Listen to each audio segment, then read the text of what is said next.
The fire had been burning for nearly an hour before Reed Calloway finally carried the last box outside. He did not rush. There was no reason to rush. The night was cold and still, the kind of cold that settled into the high country like it belonged there, like it had always been there and always would be, long after every living thing on the plateau had returned to the earth. The flames in the iron barrel crackled and spat, throwing orange light across the frozen mud of the yard, and Reed stood at the edge of that light and watched things burn. A dress he had been unable to look at, letters from her mother that Grace had kept tied with kitchen twine, an almanac she had marked with her small, precise handwriting, little notes about planting times and weather patterns and things she had meant to remember. He had read every page before he put it in. He was not sure why. Grief had its own logic, separate from the logic of living men. 3 years was a long time to hold on to a dead woman's things. 3 years was also, he had come to understand, no time at all. He set the wooden box on the ground beside the barrel. It was the last one. He had found it at the back of the shelf in the bedroom, behind the extra blankets Grace had always insisted on keeping even through the summers, because she had been cold in ways that had nothing to do with weather.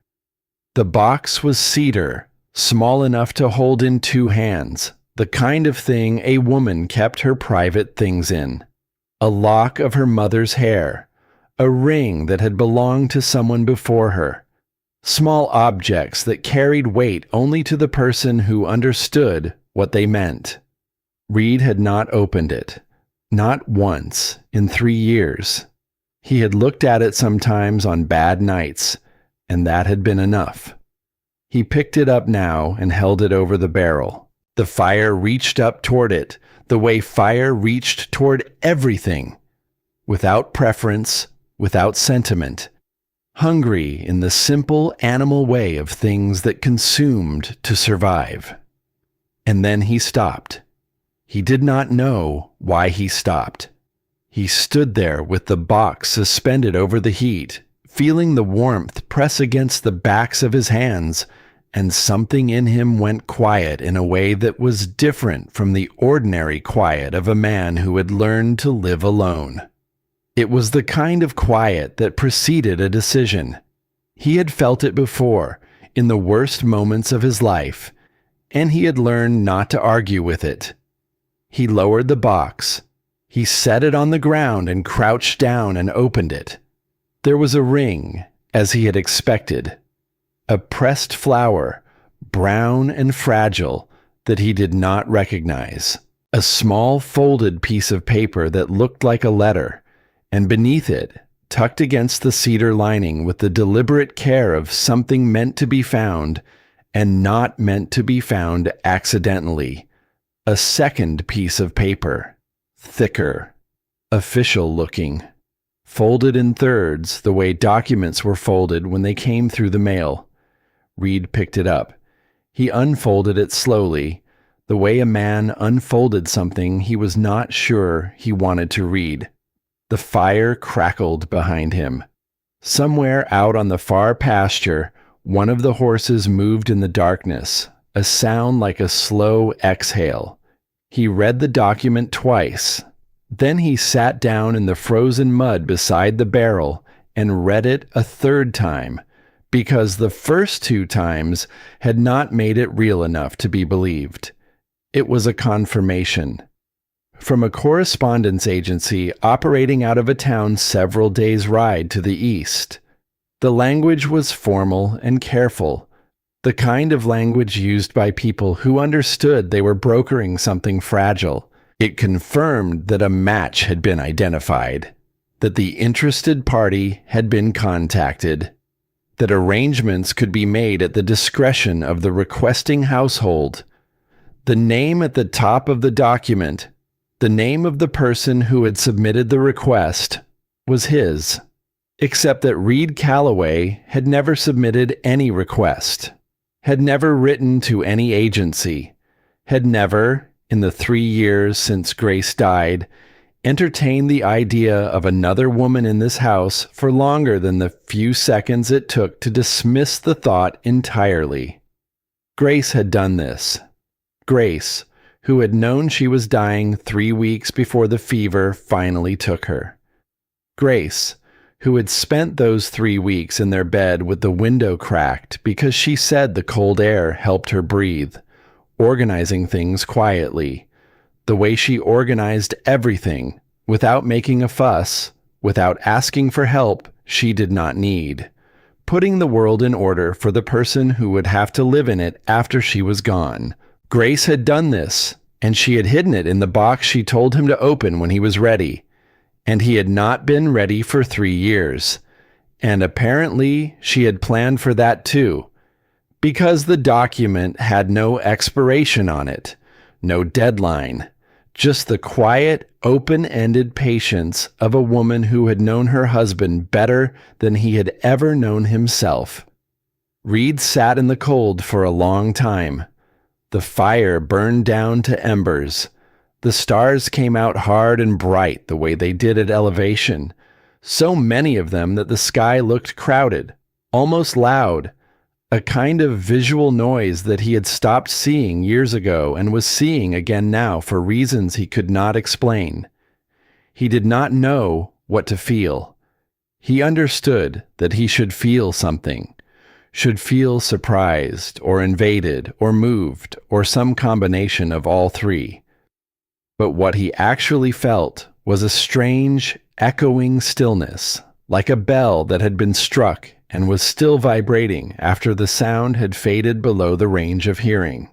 He felt the presence of her in it, the graceness of it, the way it was so completely and specifically something she would do that it almost made him smile. And that almost smile hurt in a way that was different from the usual hurt, softer somehow, less like a wound and more like pressure, like something that had been compressed for too long beginning, slowly and painfully, to expand. He put the document in his coat pocket and went inside. He did not sleep. Wren Asher arrived in Cauldron Bluff on a Wednesday, which she would later think was appropriate, because Wednesday was neither one thing nor the other. Not the hopeful beginning of a week, not the exhausted end of one, just the middle, the place where you found yourself when you were somewhere between where you had been and where you were going.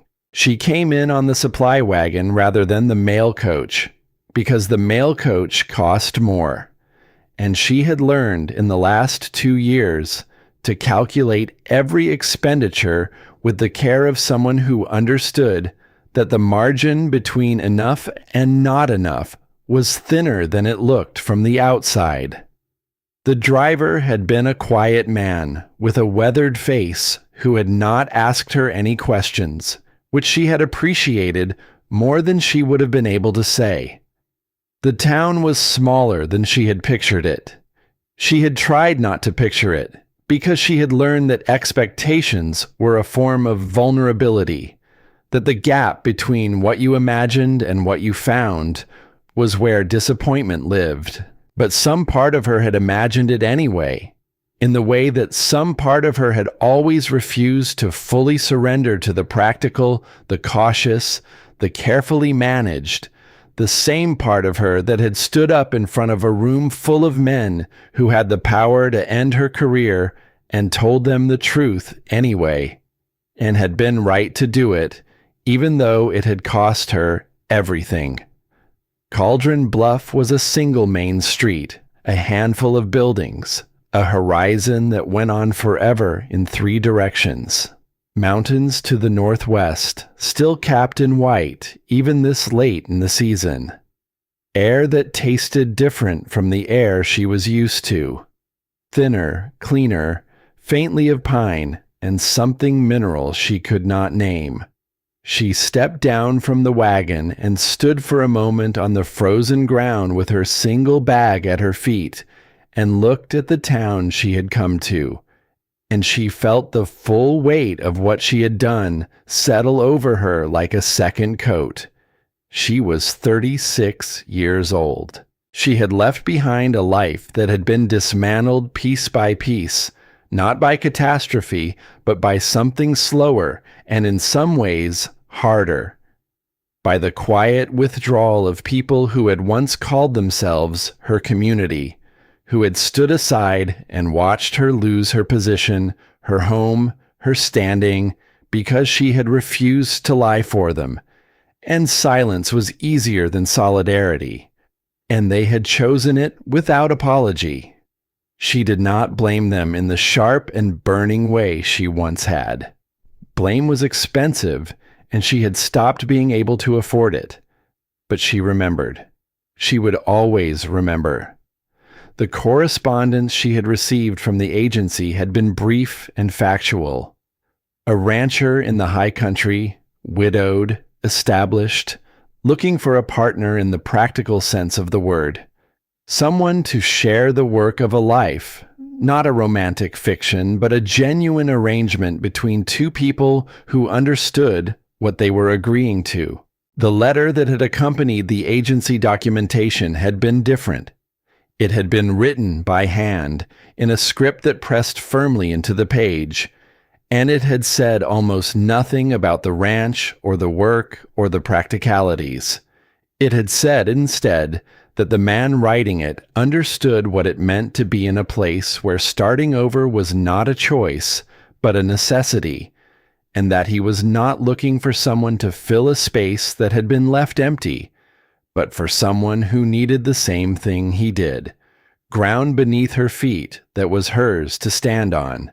She had read that letter 4 times. She had told herself she was reading it for information. She had known, each time, that she was reading it for something else. She picked up her bag and walked toward the only building with a lamp lit in the window.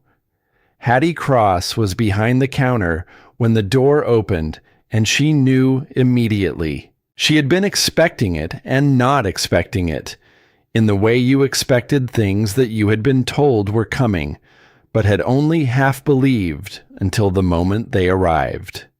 She had known Grace Calloway for 22 years.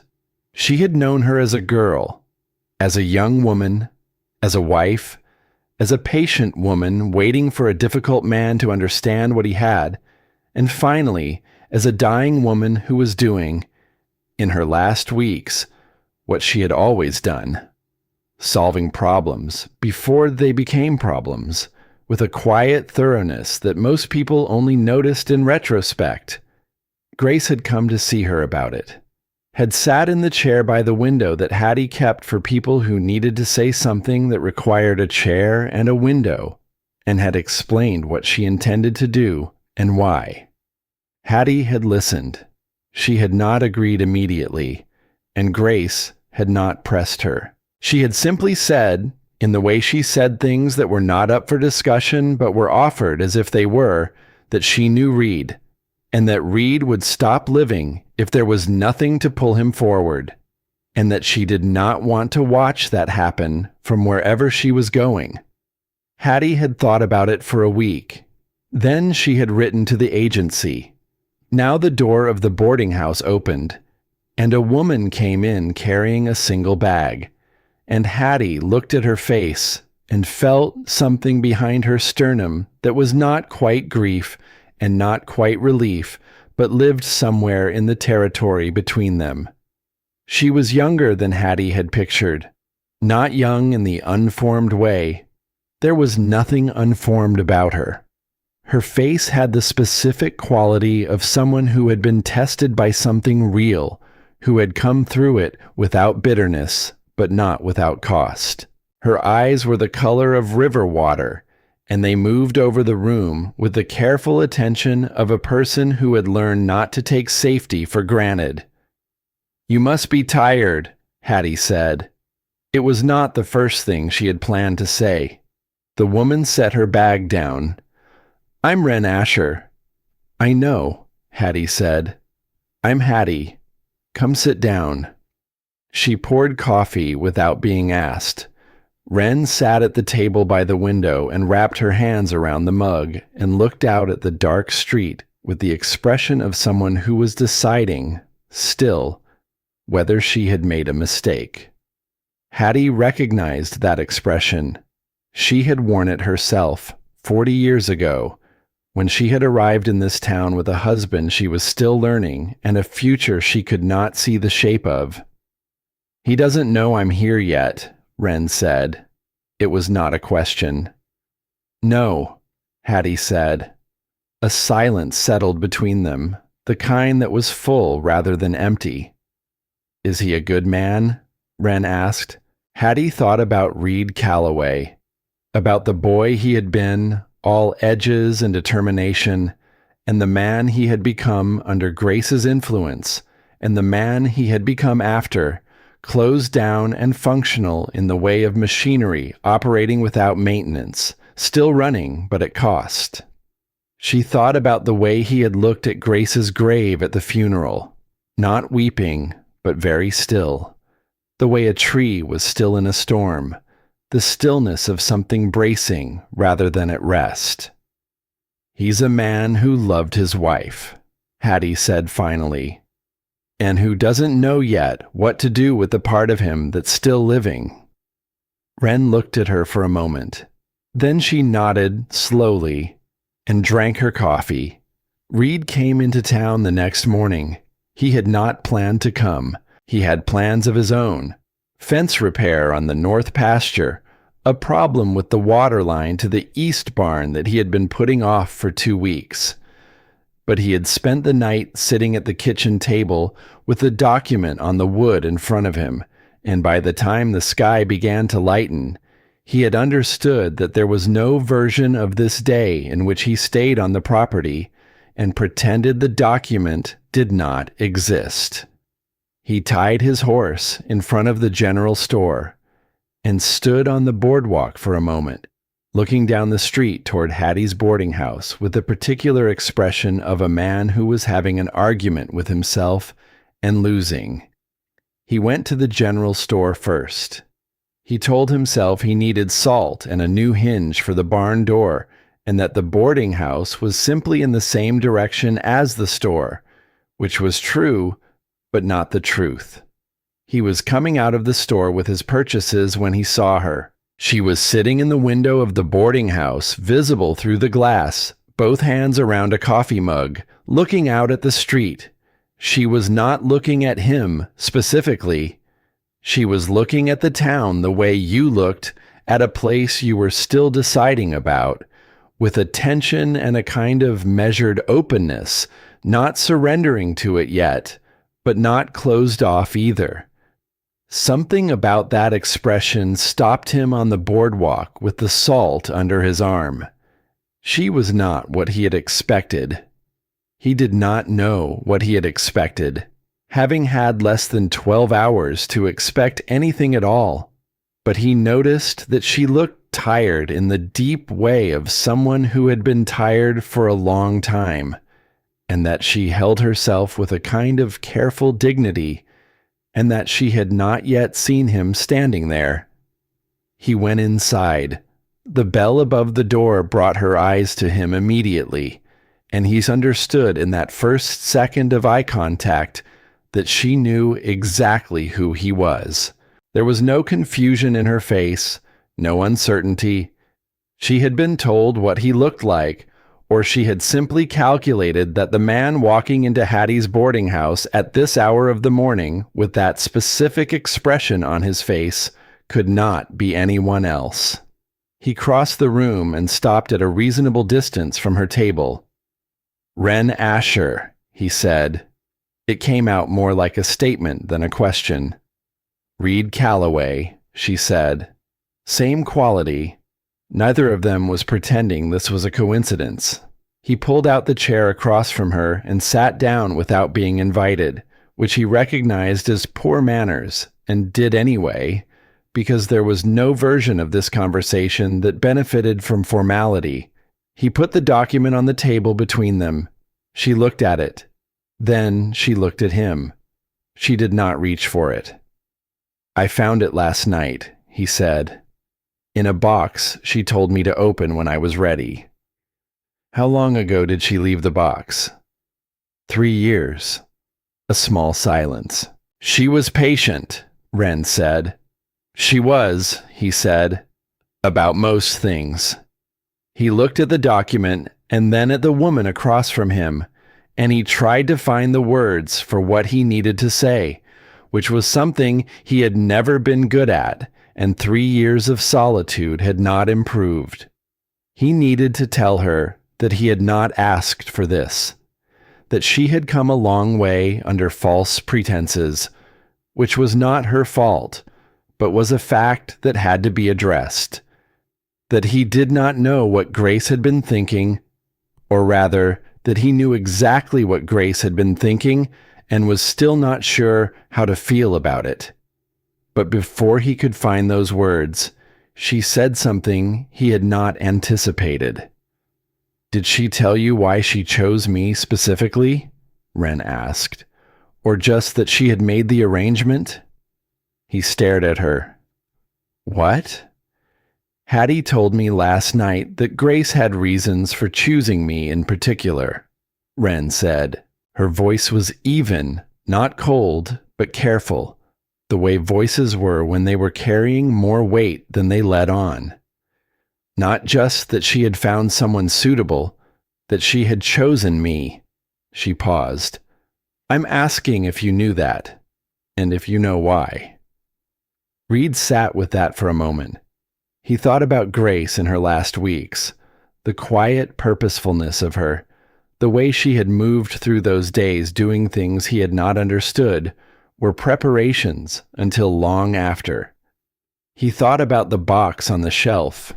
He thought about the fact that his wife, who had been dying, had spent some portion of her remaining energy finding a specific person for a specific reason, and had hidden the evidence of it in a cedar box with a pressed flower and a ring.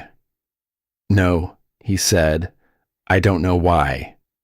Wren looked at him for a long moment. There was something in her expression he could not fully read. Not suspicion, not warmth exactly, but something in between. Assessment, maybe. The look of someone deciding whether the ground was solid enough to step on. She found me, Wren said quietly, after I lost my position, my school, everything I had built in 6 years. She paused. I never understood how she knew about me. I still don't, entirely. But the letter that came, the handwritten one, the one that came with this, I knew when I read it that it had been written by someone who understood something true about what it meant to need to start over, not because you had failed, but because you had refused to.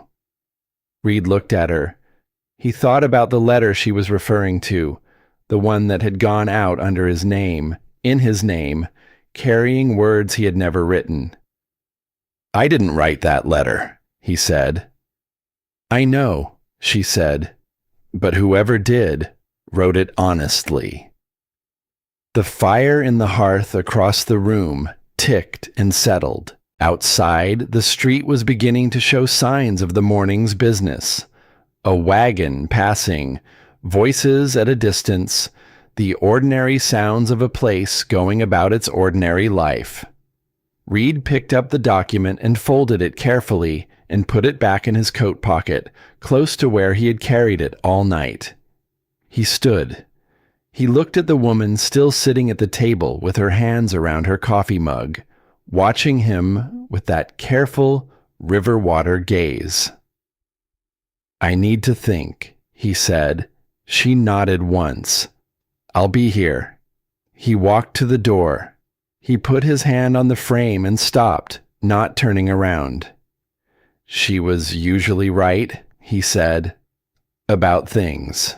He did not wait for a response. He went out into the cold morning and stood on the boardwalk and breathed the thin air of the high country, and the mountains were white against the sky to the northwest, and the ground was frozen solid beneath his boots, and somewhere behind him, through the glass of the boarding house window, A woman was sitting alone with a coffee mug and the particular stillness of someone who had stopped expecting rescue and started, carefully, to consider the possibility of something else. He untied his horse. He did not go back to the ranch immediately. He rode the long way around, past the north pasture where the fence still needed mending, past the east barn where the water line was still broken, past the hill where Grace was buried under a stone he had set himself, and he stopped there for a moment in the cold and looked at her name carved into the granite and felt, beneath the grief that never fully left, something else. Something quieter and harder to name. She had known him, had known that he would hold on too long and let go too late and stand at the edge of his own life like a man reading a map in the dark.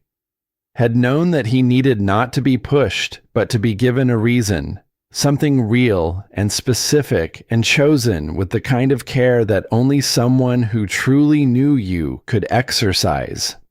He thought about the woman in the window. He thought about the way she had said, without performance, without asking for anything, "I'll be here." He touched the stone once with the flat of his hand and rode home. That evening, Hattie Cross sat in her chair by the window long after the last lamp on the street had gone dark and looked out at nothing in particular and thought about the way Grace Calloway had smiled in that last conversation between them when she had said, "He's going to argue with me about this for a long time, even after I'm gone." And Hattie had said, "Then why do it?" And Grace had said, with the particular quiet certainty of a woman who had made her peace with everything, "Because the argument is the first step, and he needs somewhere to step." Outside, the stars were out again, bright and crowded and patient. The mountains held the cold the way they always did, indifferently, magnificently, the way things held what they were built to hold. And in a room at the back of the boarding house, with a single candle lit on the windowsill, Wren Asher sat on the edge of a bed that was not hers yet, and held in her hands the handwritten letter that had brought her here, reading it one more time, not for information, and pressed her thumb against the firm handwriting on the page, and let herself, carefully, in the smallest possible measure, begin to hope. She was already in the kitchen when he came down the next morning. Not her kitchen, technically.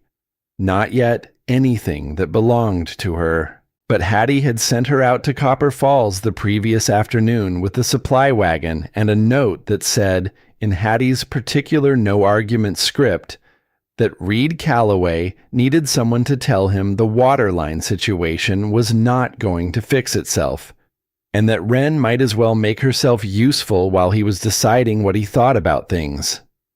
Wren had read the note twice, folded it, and climbed onto the wagon without comment, because she recognized in Hattie the specific competence of a woman who moved people where they needed to be while making it appear they had chosen to go themselves.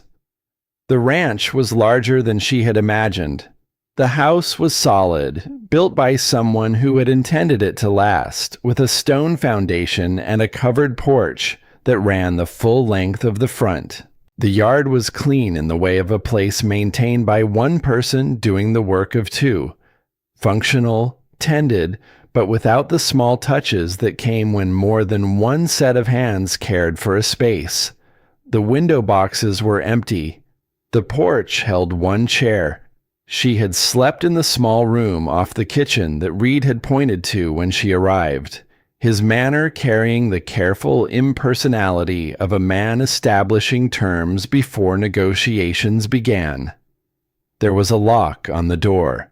She had noticed this and said nothing, but she had felt it as a kind of statement, not a threat, but a guarantee. The physical language of a man making clear that whatever she was here, she was not here at his convenience. She respected it. more than she would have been able to explain. Now she moved around the kitchen with the quiet efficiency she brought to any unfamiliar space, learning its logic, where things were kept, what was running low, what the stove required. There was coffee already made, which meant he had been up before her, which meant he had not slept well either, which was information she filed away without attaching a story to it. She had learned not to attach stories to information until she had more of it than she currently had. She heard him on the stairs and did not turn around. He came into the kitchen and stopped. She could feel the pause, the brief recalibration of a man who had come downstairs expecting to be alone and had found instead the particular disruption of another person's presence. "Coffee's from this morning," she said. "I made a second pot. The first one had been sitting too long." A silence. Then the sound of him crossing to the stove and pouring a cup. She turned to find him leaning against the counter with the mug in his hand, watching her with the expression she was beginning to recognize as his default. Not unfriendly, not welcoming, simply assessing, the look of a man who moved carefully and expected the same from the people around him. "Hattie sent you out here," he said. "She suggested it." "There's a difference." Wren almost smiled. With Hattie, probably not. He drank his coffee. She went back to what she was doing, which was taking inventory of the pantry in the methodical way she had always approached a new classroom. Start with what you have, understand the gaps, work from there. "The water line to the east barn," she said, without turning around. "How long has it been frozen?" A pause. 2 weeks. "The cattle are walking the extra distance to the trough by the main corral?" "Yes." "They'll lose weight in that distance over a full winter." She glanced back at him. "I'm not telling you something you don't know. I'm just saying it out loud so we both know where we are." Reed looked at her for a moment. Something in his expression shifted slightly. Not warmer exactly, but less braced. "I'll get to it this week." "I can help," she said, "if you tell me what needs doing." He did not answer immediately. She did not press. She turned back to the pantry and continued her inventory, and after a moment she heard him set his mug down and move toward the back door to start his day, and that was enough. Not agreement, not welcome, but the absence of refusal, which was, she had learned, often where things began. The days fell into a pattern with the organic inevitability of water finding its level. Wren worked. She worked in the way of someone who had always understood that presence had to be earned through usefulness, not announced through charm, and she was not charming in the conventional sense anyway. She was precise and observant, and she did what she said she would do, which she had found was rarer than it should have been, and noticed by people who valued it. She cooked without being asked, and the food was good, and she noticed that Reed ate more than he had likely been eating alone, which she tracked not as a victory, but as information. She mended tack in the evenings when the light from the lamp was strong enough. She learned the rhythms of the ranch by watching and asking only questions that required practical answers, and she did not try to fill the silence with conversation, because she had always understood that silence was not a problem to be solved, but a condition to be read. On the third day, she found the blackboard. It was in the corner of the storage room off the kitchen, leaning against the wall with its face turned in, the way you turned something away when you did not want to see it, but could not bring yourself to remove it entirely. It was the kind of small blackboard that had lived in a schoolroom once, or served as one in a house where a woman had decided the absence of a proper school was not going to stop her from teaching the children within reach of her. She stood looking at the back of it for a moment. Then she heard Reed step behind her and turned. He was standing in the doorway with a coil of rope over his shoulder, having come for something in the storage room and finding her there instead. His eyes went to the blackboard and then to her face, and she saw it, just briefly, just a flicker. The thing that lived behind the careful composure of a man who had been holding himself together for a long time by not letting himself look directly at anything that mattered. "Grace," he said. One word. It answered her unasked question entirely. "She taught the children in the area," Wren said. Not a question. "The Merritt kids, the 2 families out past the creek." He looked at the blackboard. "She said it was wrong that they had to ride so far when there was a room right here that wasn't being used for anything." Wren looked at the blackboard and then at him. She did not say anything.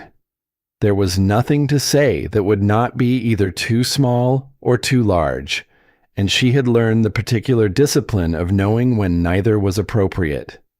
She went back to what she had been doing. That evening, after Reed had gone out to do the last check on the animals, she took the blackboard out of the storage room and set it in the corner of the main room and cleaned it, slowly and thoroughly, until the ghost marks of old lessons had been wiped away and the surface was dark and ready. She did not put it anywhere prominent.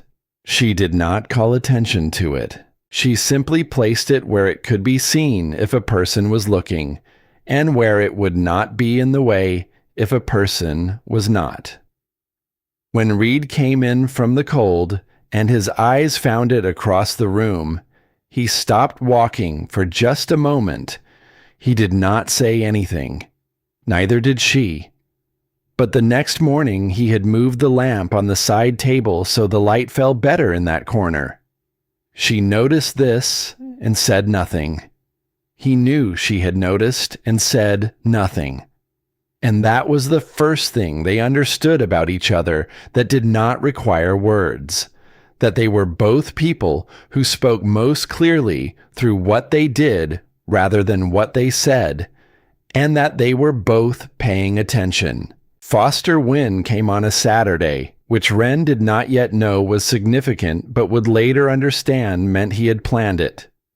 Saturday was the day Reed usually rode to the north pasture and was gone for most of the morning, and Foster was not a man who liked audiences for conversations he intended to control. She was in the yard splitting kindling when the horse came up the road. He was older, broad through the shoulders, with a face that had once been handsome and was now the kind of distinguished that came from having always been treated as important. He dismounted with the ease of someone who had been around horses all his life, and tied the reins to the post with the proprietary confidence of a man who expected hitching posts to be where he needed them. He looked at her the way people sometimes looked at things that had appeared where nothing had been before, with a particular quality of assessment that was not hostile, but was not warm, the look of someone cataloging an anomaly. "You must be the woman from the agency," he said. "Wren Asher," she said. She did not put down the axe. "Foster Wynn." He said it the way people said names that were meant to mean something. "Grace was my sister." She held his gaze. "I'm sorry for your loss." Something moved across his face. Genuine grief, she thought, underneath the other things. He had loved his sister. That part was real, and she recognized it and did not discount it even as she registered everything else. "I rode out to see how things were getting on," he said. His eyes moved over the yard, the house, the woodpile she had added to significantly over the past several days. "Reed's not here. He'll be back before noon. I'll wait." He said it as if the decision were his to make, which she supposed, in his understanding of this place, it was. She set the axe down and went inside to put coffee on, because that was what you did, because there was no version of this encounter that benefited from her being less than courteous, and because she wanted to watch him in an interior space where she could read him more carefully. He sat at the kitchen table and looked at the room with the expression of someone checking whether things were where they should be. His eyes stopped on the blackboard in the corner of the main room, visible through the doorway. Something tightened briefly around his mouth. "She had that made special," he said. "Rode 3 days to get it." "It's a beautiful piece," Wren said, which was true. He looked at her. "You're a teacher." "I was." He seemed to register the past tense but did not ask about it. Instead, he said, with the deliberate casualness of a man saying something he had prepared, "This is a hard life out here. A lot of women come thinking it's one thing and find out it's another." "I'm sure that's true," she said.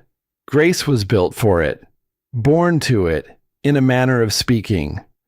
He wrapped his hands around his coffee mug. She knew this land, knew Reed, knew what she was part of. Wren poured her own coffee and sat down across from him, because standing while he sat was a position she was not interested in. "I'm still learning all of those things," she said. "I expect it will take time." He looked at her for a long moment. She returned the look with the steady equanimity she had cultivated over 2 years of being looked at by men who expected her to flinch. He smiled. It did not reach his eyes. "Of course," he said. When Reed came back and found Foster at his table, his expression did something complicated that resolved into the smooth neutrality of a man who had long practice in not showing what he felt around this particular person. He shook his hand. He sat down.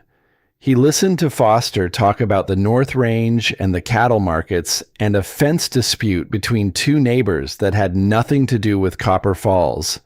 And Wren watched him and understood, in the way she had always been able to read rooms, that this relationship had layers she had not yet been shown. Foster left before midday, courteous to the last, with a look at Wren on his way out that she filed carefully in the part of her mind reserved for things that had not yet become problems but were tending in that direction. After the sound of hoofbeats faded, Reed stood in the middle of the yard for a moment with his back to her. "He'll come back," he said. "I know," she said. He turned around and looked at her with an expression she had not seen from him yet. Something more direct, something that had less protection over it. "He means well," he said. "Mostly." "Grief makes people complicated," she said. His mouth shifted, not quite a smile. "You're generous with that." "I've had practice," she said. They stood in the yard in the cold afternoon light, and it was the first time she felt the distance between them as a thing that could be crossed rather than a wall, permeable, something with give to it. And that feeling was small enough to be dismissed, and she did not dismiss it. The horse was called Bram, which Reed had not named, Grace had, and which Reed had therefore never changed, because changing the name of a horse that already knew its name was pointless. Or so he told himself. Bram was 12 years old and had a winter coat that came in thick and dark and a temperament that was generally sensible except in 2 specific situations: sudden movement from the left and strangers approaching too quickly. The afternoon it happened, Reed was working on the water line to the east barn. Finally, the 2 weeks of delay having become undeniable. And Wren was carrying feed to the corral when Bram spooked at something in the dry grass at the fence line and came hard to the right, ropes snapping taut, eyes rolling to white. Reed was 30 feet away with his hands in the waterline and could not get there fast enough. Wren did not run. That was the thing he would think about afterward, that she had understood in the split second between the moment Bram shied and the moment he would have broken free, that running would make it worse. She slowed.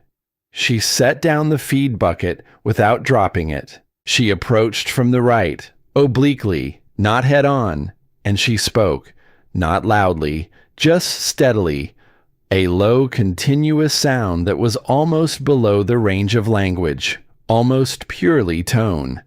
And she kept moving in that unhurried, deliberate way until she was close enough to put one hand on Bram's neck, high up, just below the jaw.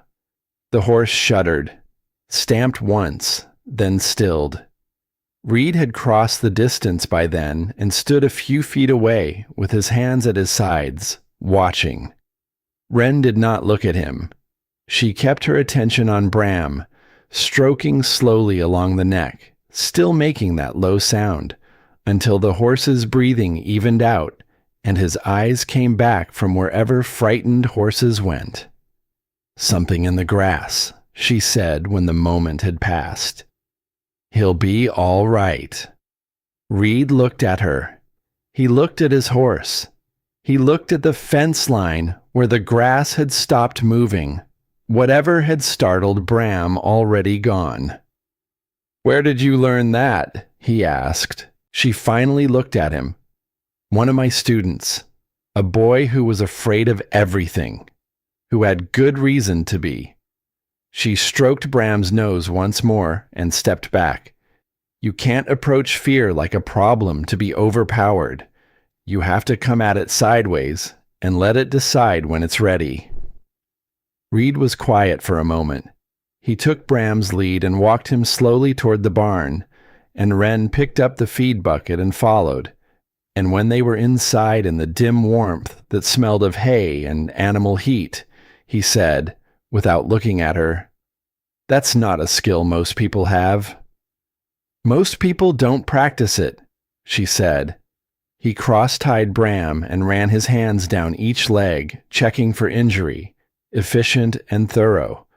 And Wren watched him do it and understood from the way he handled the horse, the steadiness of his hands, the absence of impatience. Something about the quality of this man that the rest of his behavior had suggested but not yet confirmed. He was careful with things he valued. He was careful in the way of someone who had learned, at some cost, that carelessness had consequences. "His name," Reed said, still not looking at her. "She named him the year we were married. Said it suited him because he was always slightly dramatic about ordinary things." Wren looked at Bram, who was now pulling contentedly at the hay net as if the previous 10 minutes had not occurred. She wasn't wrong.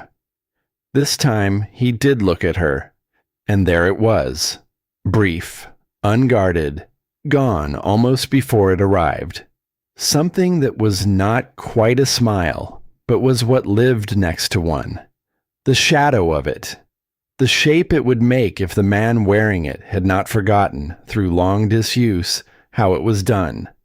She looked away first, not because she wanted to, but because she understood instinctively that the thing between them was fragile still. The way trust was always fragile at the beginning, the way you did not stare directly at a flame you were trying to keep lit. That night, she lay in the small room, off the kitchen, and listened to the sounds of the house settling in the cold, and thought about the careful inventory she had been running in her mind since she arrived. Not of the pantry, not of the tack room, but of this man. The way he moved through a space that held his grief in it, the way the walls held the cold. Pervasively, structurally, not as a mood, but as a condition of the place itself. The way he had put the lamp where the light fell better on the blackboard without saying a word about it. The way he handled his horse. She had not come here expecting to feel anything except the practical gratitude of a woman given ground to stand on. She had been very clear with herself about that, as she had been very clear about most things since the day she had stood up in front of a room of men and refused to lie and watched her life dismantle itself around her with a terrible, quiet efficiency. She was not clear about this. That was the part she lay in the dark and considered. On the 8th evening, Reed made coffee after dinner and set a mug in front of her without being asked and sat down across from her, and that was different from every other evening, because usually he took his coffee to the window or out onto the porch, and the sitting down across from her meant something, and they both knew it meant something, and neither of them acknowledged that they knew. "Hattie told me you were a teacher," he said. "6 years," she said. "What happened?" She looked at her mug. The fire across the room shifted and resettled. A man on the local council was accused of misappropriating funds from the school. The evidence was substantial. He needed someone who had been present to provide testimony that cleared him. She paused. "He thought I would do it." "Because you worked for the institution he controlled." "Yes." "And you didn't." "No." A silence. Reed turned his mug in a slow half circle on the table, not drinking it. "What did it cost you?" "Everything that was in one place," she said, which turned out to be most of it.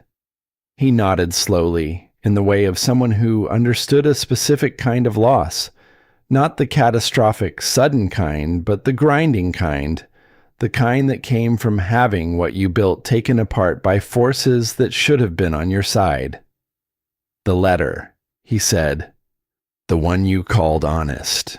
She wrote it about coming to a place where you could start over without having to explain yourself first." "Yes." He was quiet for a moment. "She used to say that everyone deserved at least one place in their life where they weren't defined by what had happened to them."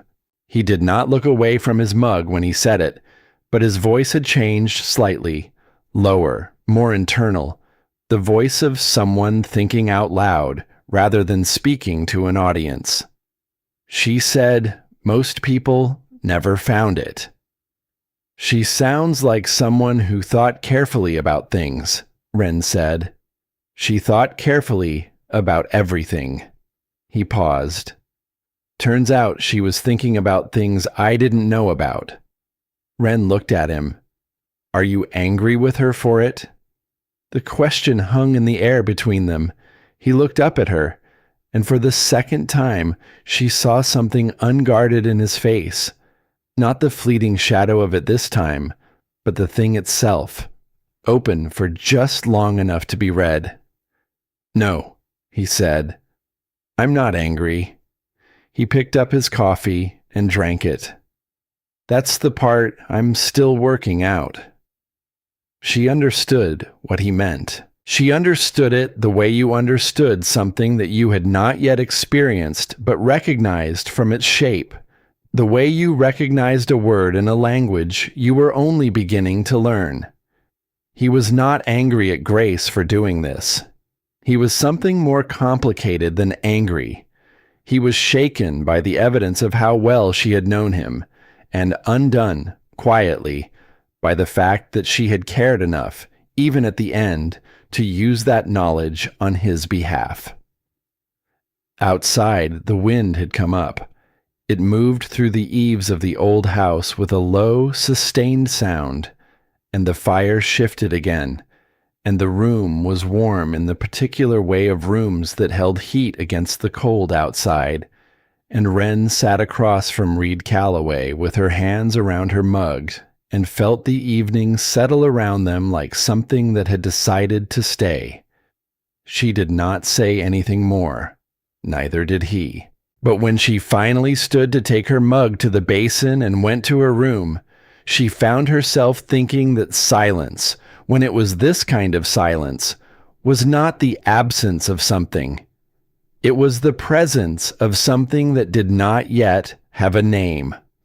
The next morning, she was at the east barn helping Reed run the new section of water line when a horse came fast up the road from the direction of town, and they both straightened and turned, and the rider pulled up at the gate. And even from a distance, Wren could see from the quality of Hattie's posture on the horse that whatever had brought her out this fast was not good news. She came through the gate and dismounted before the horse had fully stopped, which was not how Hattie Cross normally moved, and Reed was already walking toward her, and Wren stayed where she was because her instinct told her to read the room before she entered it.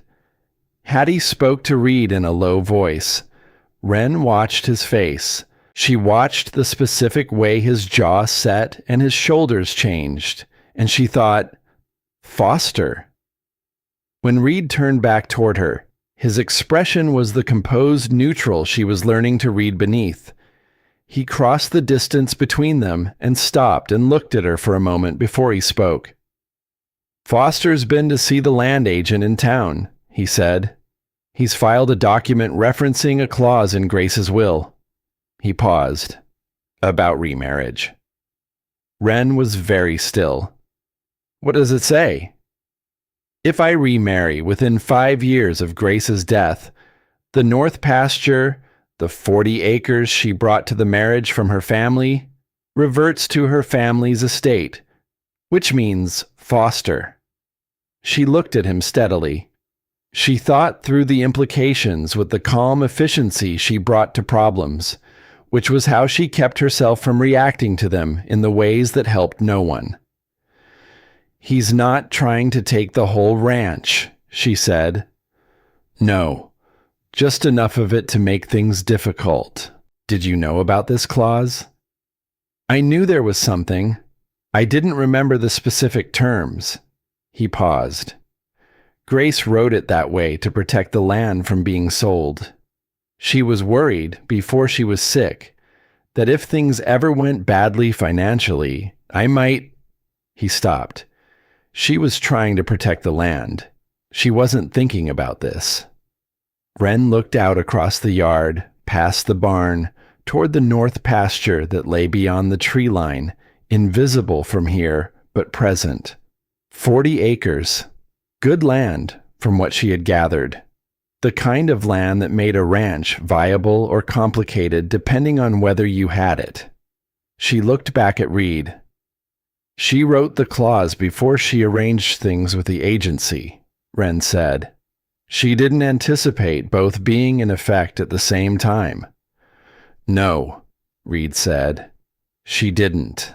Hattie, who had been standing a few feet away with the reins in her hands and the look of a woman who had delivered her news and was now waiting to see what it became, said quietly, Foster knows she arranged things with the agency. He found out somehow. He filed the document yesterday. The timing was precise, deliberate. Wren filed that away with the careful attention she had given everything Foster Wynne had said and done since he first arrived. She looked at Reed. He was watching her with an expression she had not seen from him before. Not assessing, not careful, but something closer to unguarded concern, as if the problem that mattered to him in this moment was not the 40 acres, but what she was thinking. This doesn't change why I came here, she said. He looked at her for a moment. No, he said, but it complicates it. Most things worth doing are complicated, she said.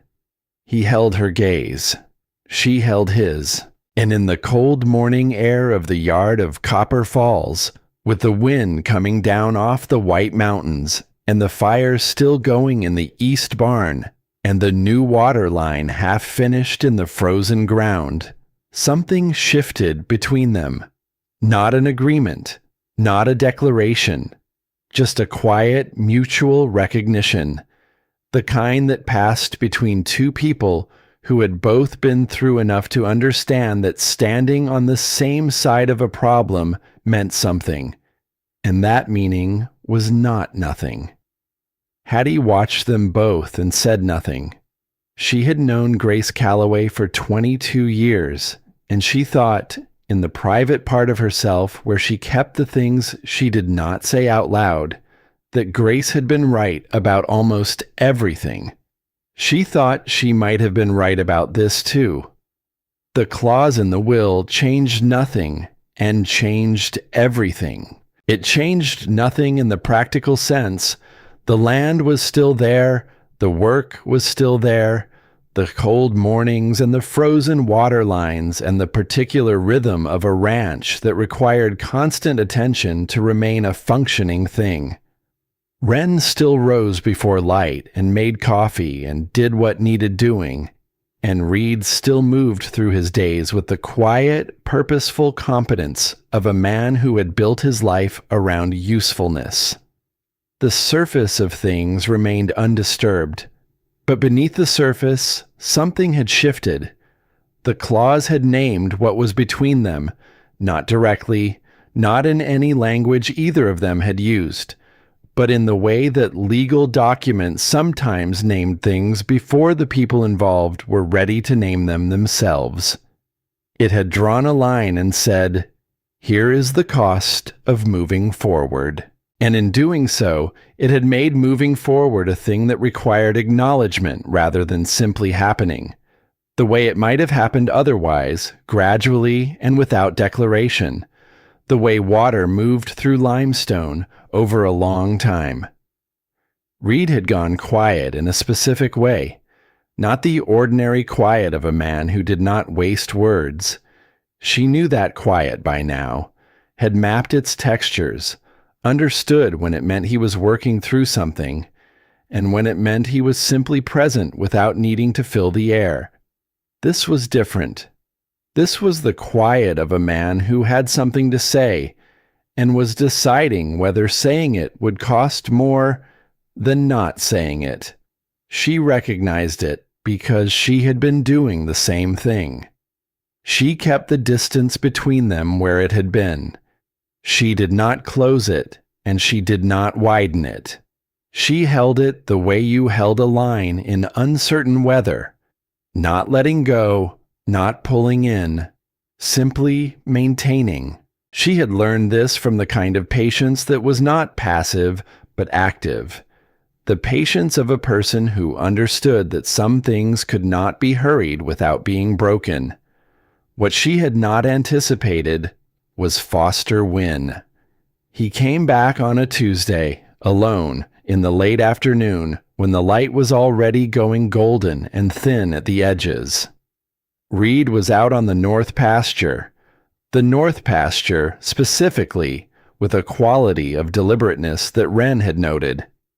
And she was in the yard when Foster's horse came up the road. She did not stop what she was doing. She finished coiling the rope she was working on and set it on the fence post and turned to face him as he dismounted, because she had learned that the quality of a person's attention was communicated in what they stopped doing when you arrived, and she did not intend to communicate that his arrivals required her to stop. He looked at her with the same assessing quality he always had, the look that was not hostile but was not without edge. He had the face of a man who had spent his life being the most important person in the rooms he entered, and who was still calibrating how to be in a room where that was not automatically true. "Reed's not here," she said. "I know," he said. "I came to speak with you." She waited. He came to stand a few feet from her, his hands loose at his sides, his posture carrying the weight of a man who had prepared what he was going to say and intended to say it regardless of how it landed. "You seem like a sensible woman," he said. "I don't think flattery does much for you, so I'll speak plainly." "Please," she said. "You came here from a difficult situation. I understand that. And I don't doubt you're capable. or that you've worked honestly since you arrived." He paused. "But you're asking Reed to put something at risk that belonged to my sister. That still belongs to her, in a manner of speaking." Wren looked at him steadily. "I'm not asking Reed for anything. Your presence here is a form of asking." She considered that. It was not entirely wrong, and she respected him enough not to dismiss it. "Your sister made an arrangement," she said. "I came because of that arrangement." Grace was dying. His voice tightened on the word briefly, then smoothed again. She was not thinking clearly about all of the implications. "Or," Wren said, with the careful evenness she had learned to use when she disagreed with someone who had power in a situation. She was thinking very clearly, and the implications were exactly what she intended. Foster looked at her. Something moved behind his eyes. Not anger exactly, more like the frustration of a man who had expected a different kind of opposition. "You're certain of that?" "I'm not certain of anything," she said. "I knew your sister for less than an afternoon, and she's gone, and I can't ask her. Neither can you." She paused. "What I can tell you is that the letter she wrote, the one that brought me here, was not the letter of a woman whose judgment was compromised. It was the letter of a woman who knew exactly what she was doing and why." A silence. The late light moved across the yard. Somewhere in the barn, one of the horses shifted and knocked against the stall door. Foster looked away from her, toward the north pasture, in the direction Reed had gone. When he spoke again, his voice had changed, less prepared, more real. "She was the best person I knew," he said. "And I watched Reed close himself off for 3 years, and I thought the best thing I could do for her memory was to keep things the way she left them." Wren heard what was beneath that, heard the grief in it, genuine and deep, the kind that had calcified over time into something that looked like principle, but was really just pain that had not found anywhere to go. "I understand that," she said, and she meant it. He looked at her again. But keeping things the way she left them is not the same as honoring what she wanted," Wren said. "She didn't arrange things the way she did because she wanted Reed's life preserved exactly as she knew it. She did it because she wanted him to keep living." Foster did not answer. He stood there for a moment in the fading light, and she watched him hold the weight of that, and she did not look away, because she thought that someone should witness the effort it took him to sit with something he did not want to believe. He left without saying goodbye. Wren watched him go and stood in the quiet yard for a long time after the sound of hoofbeats had faded, and she thought about the ways that love and grief and the desire to protect could become, without anyone meaning them to, the same thing as standing in a doorway and refusing to let light through. She did not tell Reed about the conversation that evening. She turned it over in her mind and decided that it was hers to have absorbed and not his to carry. He had enough. The night it happened was a night of hard rain that came in fast from the west and turned the yard to mud before anyone had thought to bring the last of the equipment under cover. Wren heard it start from her room and was already up when she heard Reed's boots on the floor above her, and they met in the kitchen in the dark without needing to discuss it because the ranch's needs were legible to both of them by now, the way a shared language became legible over time. And they went out into the rain together to do what needed doing. They worked for an hour in the cold and the dark, moving equipment, checking the barn drainage, carrying what was at risk of water damage to higher ground. The rain was serious.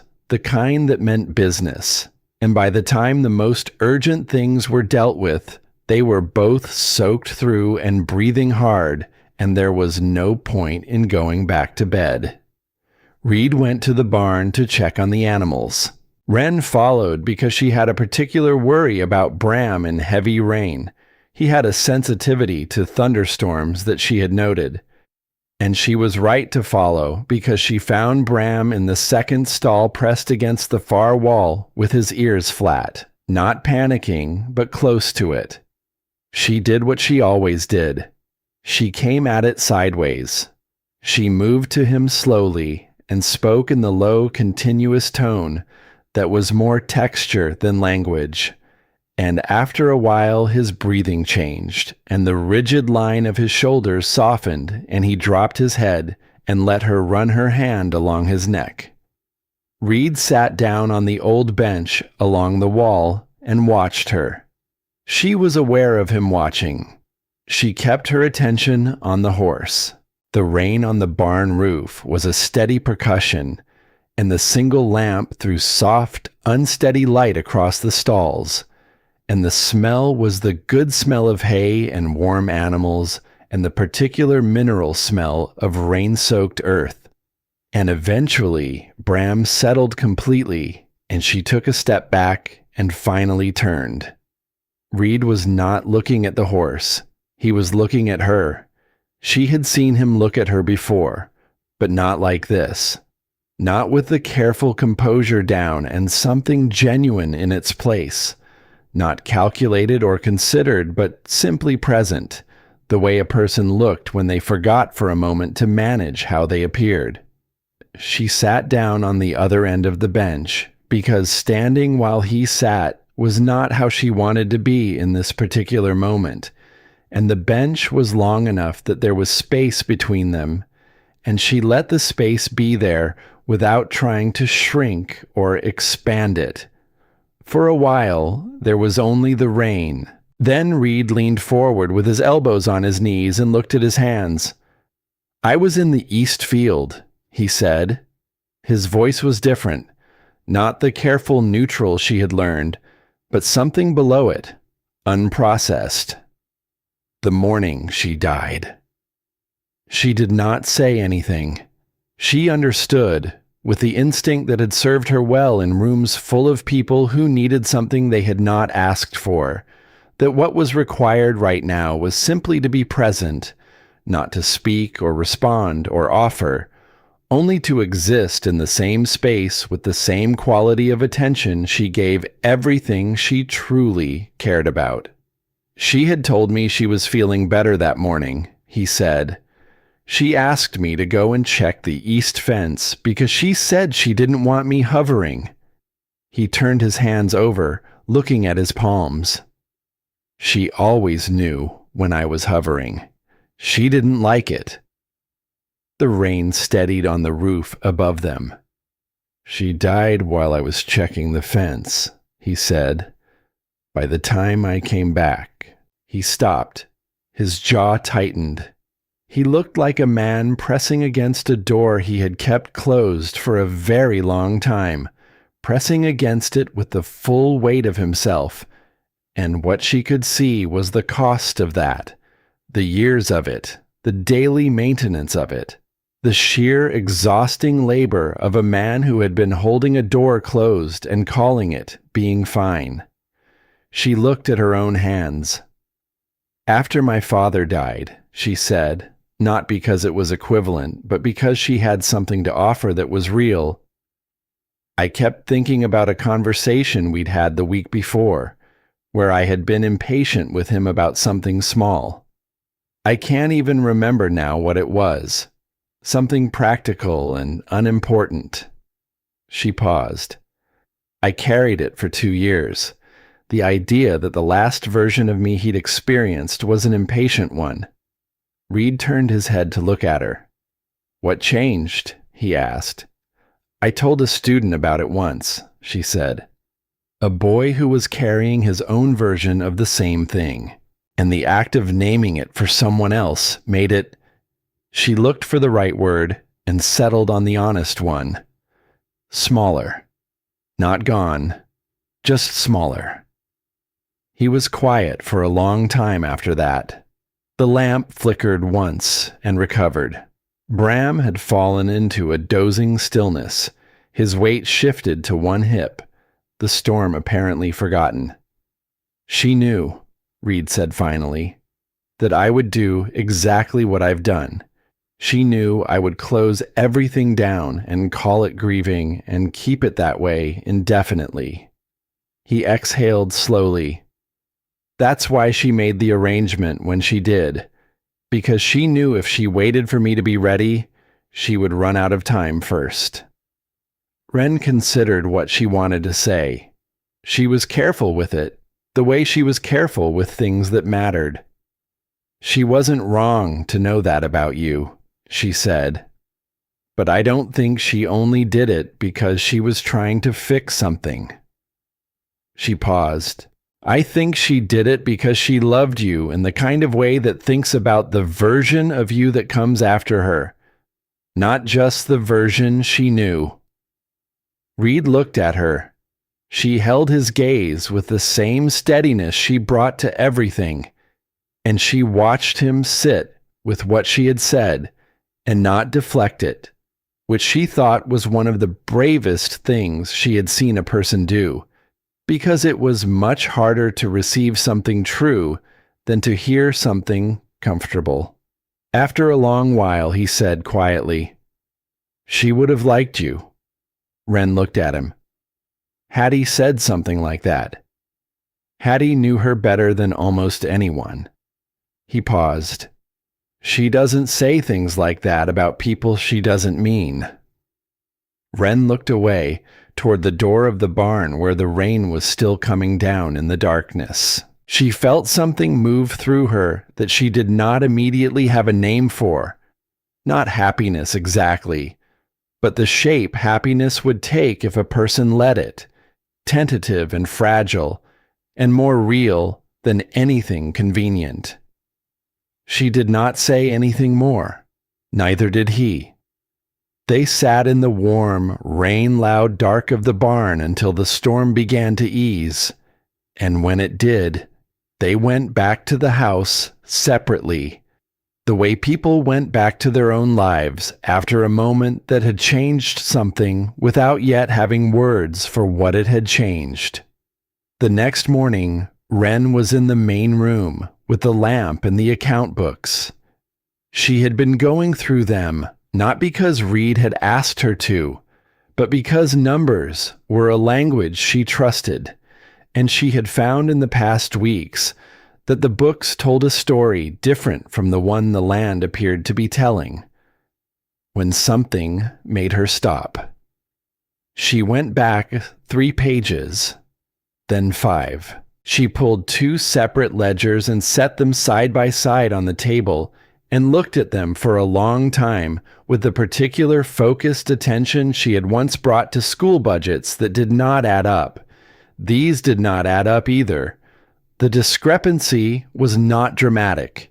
It was exactly the kind of discrepancy that was not dramatic, the kind that looked like ordinary variation, rounding differences, the ordinary slippage of numbers managed by a man working alone without a dedicated eye on the columns. But Wren had spent 6 years watching money move through a system that was meant to serve people who had no power over it. And she knew what ordinary slippage looked like. And she knew what this looked like. This was deliberate, careful, spread across enough entries that it would not flag itself to a casual look. But under sustained examination, this pattern was there. Money had been moving. Not large amounts in any single instance, but cumulatively, over time, enough. She sat back and looked at the ceiling and thought about Foster Wynne, who visited with proprietary ease and filed legal documents with precise timing. She thought about what Hattie had said about him finding out about the agency, which required either someone talking or someone looking at things they should not have access to. She thought about the fact that Foster managed some portion of the shared land records on behalf of the family estate, which meant he had legitimate reasons to request certain financial documents, which meant the access was real and available. She did not move for a while. She let her mind go through it carefully, the way she went through everything carefully, checking the logic at each step, not because she wanted to be right, but because she needed to be certain before she said anything to anyone. She was still sitting there when Reed came in from the morning's work. He saw her face before he saw the books. "What is it?" he said. She turned the ledgers toward him and put her finger on the first entry she had flagged, and then the second, and then the third, and she walked him through it without interpretation, just the numbers, just the pattern, the way she had once walked a room full of men through a set of school accounts they had hoped she would not be able to read. Reed stood over the table and looked at what she showed him. He did not speak for a long time. When he finally looked up at her, his expression had the specific quality of a man confronting something he had not known, and part of him was not surprised to know. "How long?" he said. "As far back as the books go clearly," she said. "At least 2 years, possibly more." He straightened and put his hands on the back of the chair and looked at the wall above the fireplace, where there was nothing in particular to look at, and she watched him work through it. Not the anger of it, though the anger was there beneath, but the logic of it, the timeline, the implications. "Foster manages the joint grazing records," he said. "I know. He would have reason to request copies of the quarterly statements." "Yes." Another silence, longer this time. "Grace didn't know," he said. It was not a question. He was certain of it. She could hear that. And she understood why it mattered to him. That whatever Foster had done, Grace had not been part of it. Had not known the man she trusted with her family's interests was moving money through seams she had not thought to watch. "No," Wren said. "She didn't." He looked at her. "You're sure?" "The timing of the discrepancies starts after she got sick," Wren said. "When she wouldn't have been watching." Something moved across his face that was not the contained neutral she knew, but something older and rawer and deeply tired. The expression of a man who had been grieving one loss and had just found a second one inside it. She did not look away from him. She did not offer comfort in words, because words were not what the moment needed. She simply stayed where she was, present and clear-eyed and steady, because that was the thing she had to give, and she gave it completely. After a while, he said, with the quietness of a decision rather than a question, "I need to think about how to handle this." "Yes," she said, "and I need to do it carefully. If I go at him directly without—" He paused. "Without enough to make it unambiguous," she said. "Yes, you do." He looked at her for a moment with something that might have been gratitude or might have been the specific recognition of a man who had been working alone for too long and had just understood in his body rather than his mind what it felt like not to be. "You found this," he said. "I was looking at numbers," she said. "That's what I do." He shook his head slightly, not dismissing it, but acknowledging it, the way you acknowledged something that mattered. He pulled out the chair and sat down across from her and looked at the ledgers again, and she turned to the page she had started marking, and they worked through it together in the morning light with the methodical attention of two people who had, without ceremony or announcement, decided to be on the same side of something. Outside, the last of the rain had cleared. The mountains to the northwest were sharp and white against a sky that had gone the deep, clear blue that only came after a storm had washed everything clean. And the land lay still and enormous in all directions, and Copper Falls sat in the middle of it, quiet and solid, holding its ground the way things held their ground when they had been built by people who intended them to last. That evening, Hattie came out from town. She arrived in the late afternoon with a basket and the expression of a woman who had heard something that required her to be in person. She sat at the table and drank her coffee and listened while Reed and Wren explained what Wren had found, and her face went through a sequence of emotions that settled finally into a specific kind of grief. Not surprise, but the particular pain of having something confirmed that she had hoped was not true. He was always the one who managed things for the family, she said. After their father died, Grace trusted him completely. She paused.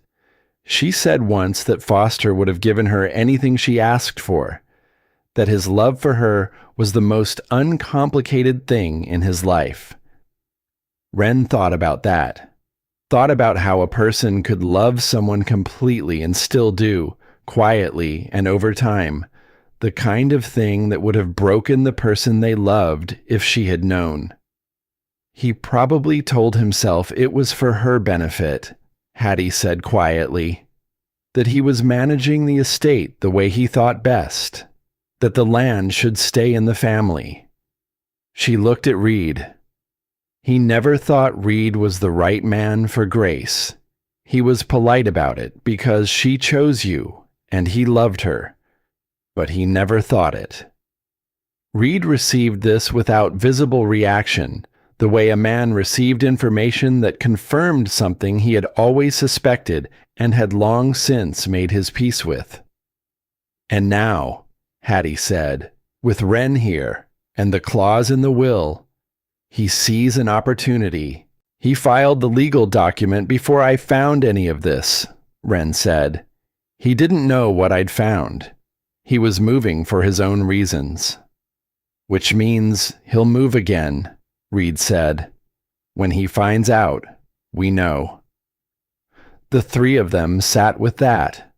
Wren looked at the lamp in the center of the table, at the way it threw its circle of light and the edges of the room gathered dark around it, and she thought about the shape of what they were facing.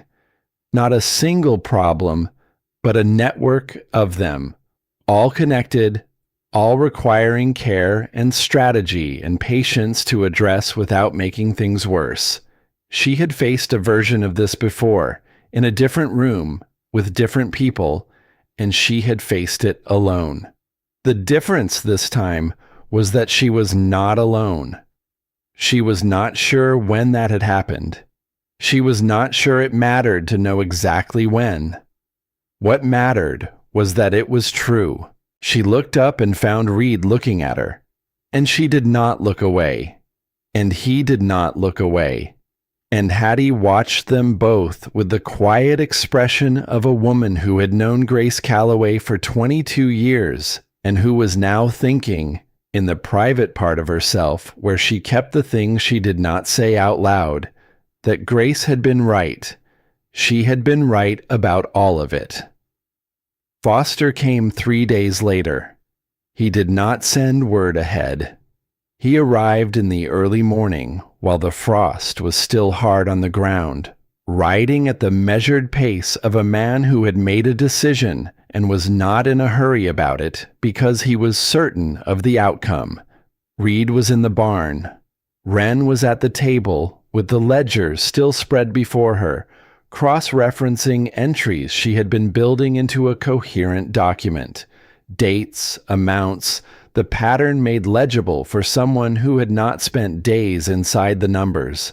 She heard the horse in the yard and looked out the window and felt something go quiet and deliberate inside her, the way things went quiet before something required her full attention.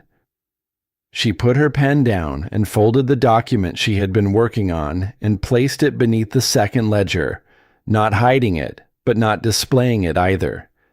Then she put the kettle on, because whatever was coming would go better with coffee than without it, and because the act of making coffee gave her hands something to do while her mind arranged itself.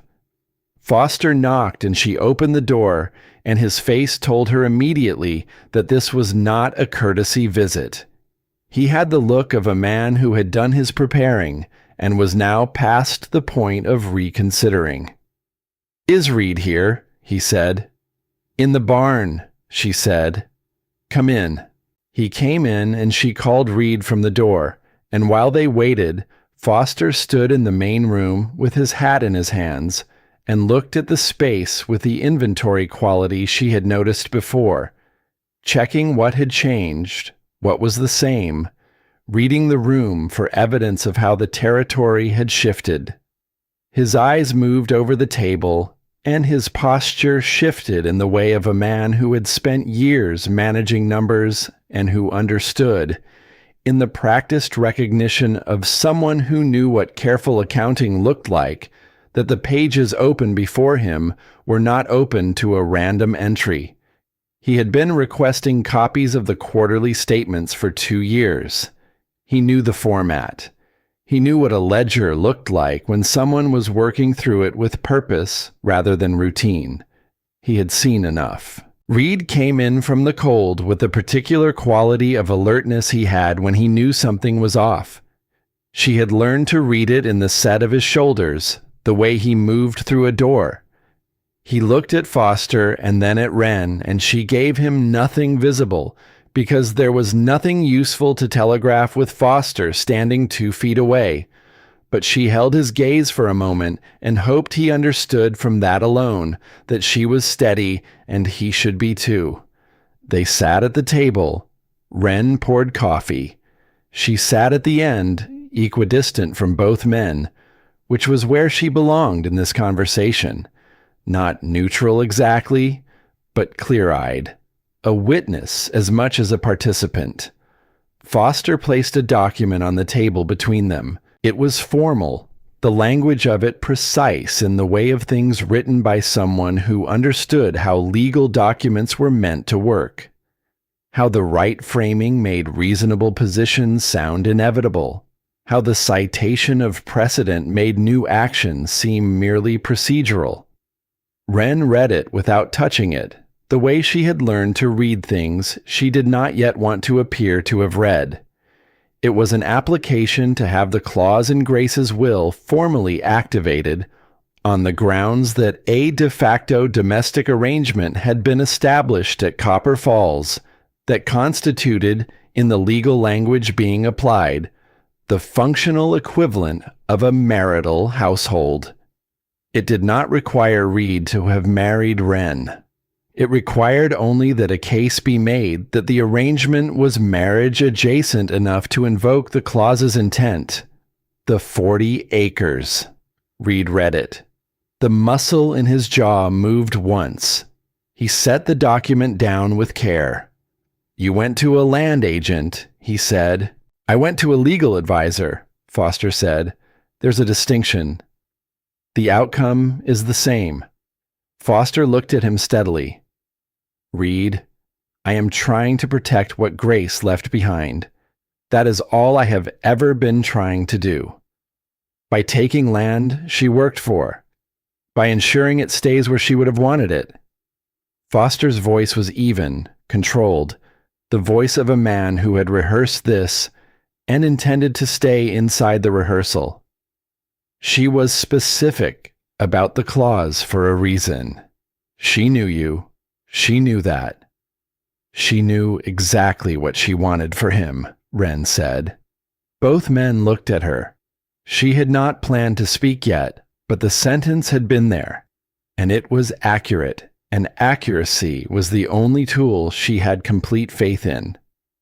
"She arranged this," Wren said, with the same evenness she used for everything that mattered. "She chose the agency. She chose me, specifically. She wrote the letter. She hid the confirmation in a box she told him to open when he was ready. She looked at Foster. If she had wanted this arrangement to invoke the clause, she would not have made the arrangement." Foster looked at her. His composure held, but she could see it holding, see the effort of it. She was not well when she made those decisions, he said. Her judgment, Reed said, and the quietness of his voice was more forceful than volume would have been, was the best I have ever known. You are not going to sit at her table and tell me she was not thinking clearly. A silence, heavy, specific. Foster looked at the table. Something moved across his face that was not the controlled exterior she had come to know, but something beneath it, genuine, unguarded, the grief that had been driving him since the beginning, the thing that all of this had been made of. I just don't want to lose the last thing that was hers, he said. The words came out differently from everything that had preceded them. Smaller, more honest. Wren heard it and did not use it and did not look away from it, because she thought the honest thing deserved to be witnessed even when it had done damage on its way to being said. Reed heard it too. She could see that he heard it. He sat with it for a moment, and she watched him do the thing she had seen him do before. Take something hard and hold it without flinching and try to respond to what it actually was rather than what it appeared to be. She's not in the land, Foster, he said. She's not in the 40 acres or the north pasture or anything you can file a document about. He paused. She's in the fact that she cared enough about the people she loved to think about them after she was gone. You can't put a clause around that. Foster did not answer. He sat there for a long moment, and then he picked up the document and folded it and put it back inside his coat. And he stood and put on his hat and walked to the door. He stopped there with his hand on the frame, not turning around, the same posture Reed had used in Hattie's boarding house when he had said, "She was usually right about things." "I'll think about it," he said. Then he was gone. The quiet after Foster left had a different texture from ordinary quiet. Reed sat at the table and did not move for a while. Wren picked up the coffee cups and took them to the basin and washed them, because the doing of ordinary things was useful after extraordinary moments, and because she did not want to crowd the space around him. She was drying the second cup when he said her name. Not Miss Asher, not anything formal, just Wren.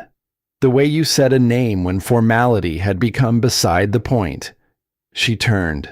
He was looking at her with the expression she had learned to recognize as his most honest one, the one where the careful neutral was entirely gone, and what was underneath was simply a man, tired and trying and more present than he usually let himself be. "He's going to use what he knows about your past," Reed said, "when he talks to the legal advisor. He's going to find out what happened with your position, and he's going to use it to argue that your character is—" He stopped, the distaste for the word he was about to use visible before he said it, questionable. "That you came here under false pretenses or for the wrong reasons." She had already thought of this, had thought of it the morning she found the ledger discrepancies and understood the full shape of what Foster was willing to do. She had sat with the knowledge and decided how she felt about it, which was the thing she always did before she decided what to do about it. "I know," she said. "You should know that I know the truth of what happened," Reed said. "Hattie told me, early on." She looked at him. "What did she tell you?" "That you refused to provide false testimony for a man who had power over you and lost everything because of it." He paused. "That's not a character flaw, Wren. That's the opposite of one."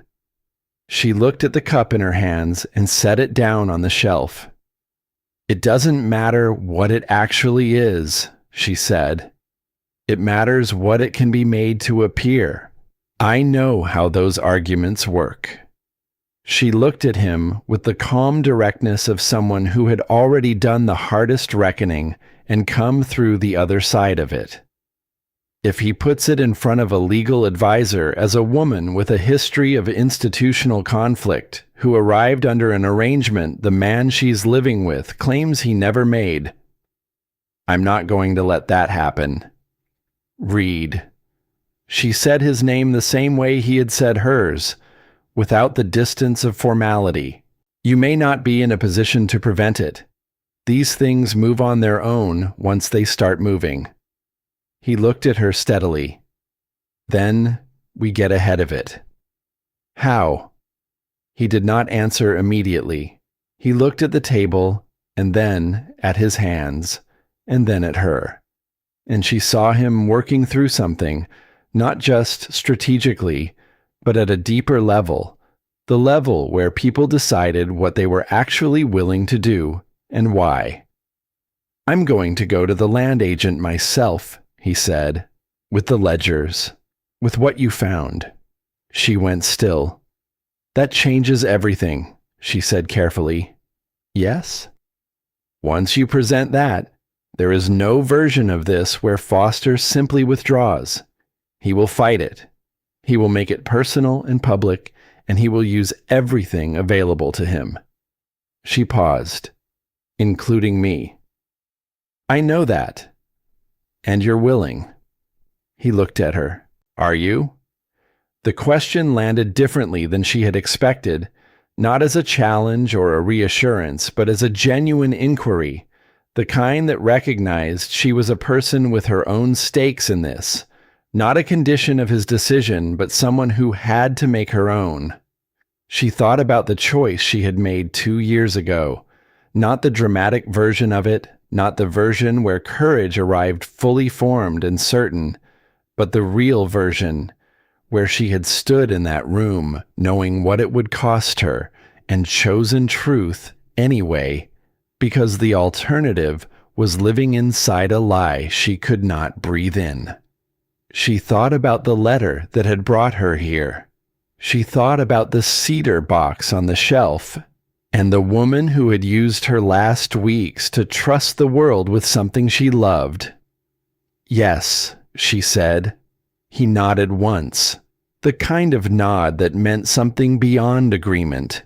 He was already reaching for his coat when she said, "There's something else." He stopped. She went to the table and lifted the second ledger and took out the document she had folded and placed there when Foster arrived. She spread it on the table and turned it toward him. "I finished the full accounting this morning," she said. "I know the number now." He came back to the table and looked at the document.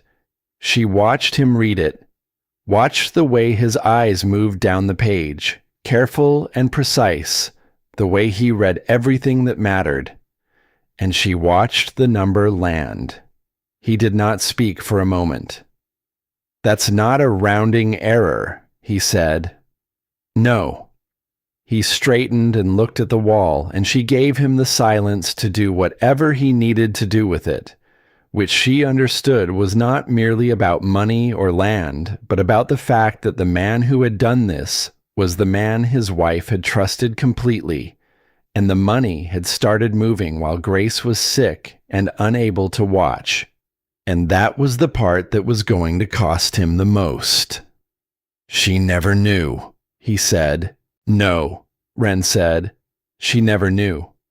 He put his hand flat on the table and pressed down, not in anger, but with the steadiness of a man using physical contact with a solid thing to stay where he was.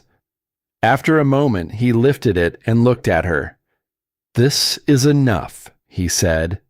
"For the land agent, for anyone who needs to understand what has actually been happening." "It's more than enough," she said, "but it needs to be presented correctly, calmly, without accusation in the language, just the numbers and the pattern and the timeline. Let the facts carry it." He looked at her for a moment. You know how to do that." "I've done it before," she said. This time, she would not be standing there alone. They rode to town together the next morning.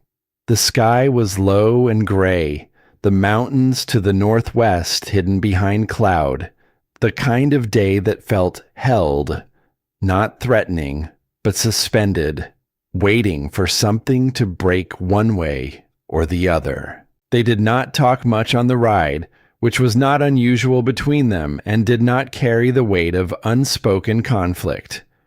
It was the silence of two people who had said what needed saying and were now moving toward what came next. Hattie was at the boarding house when they arrived.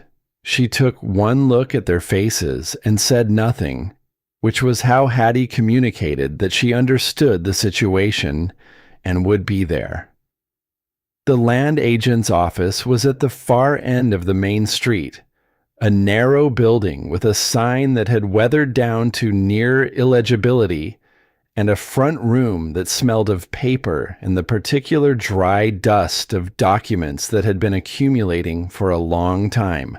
The agent, a man named Cord Reardon, who had been in Cauldron Bluff for 20 years and had the careful neutrality of someone whose professional survival depended on not taking sides, looked up when they came in with the expression of a man who had been expecting something and was not entirely surprised by what had arrived.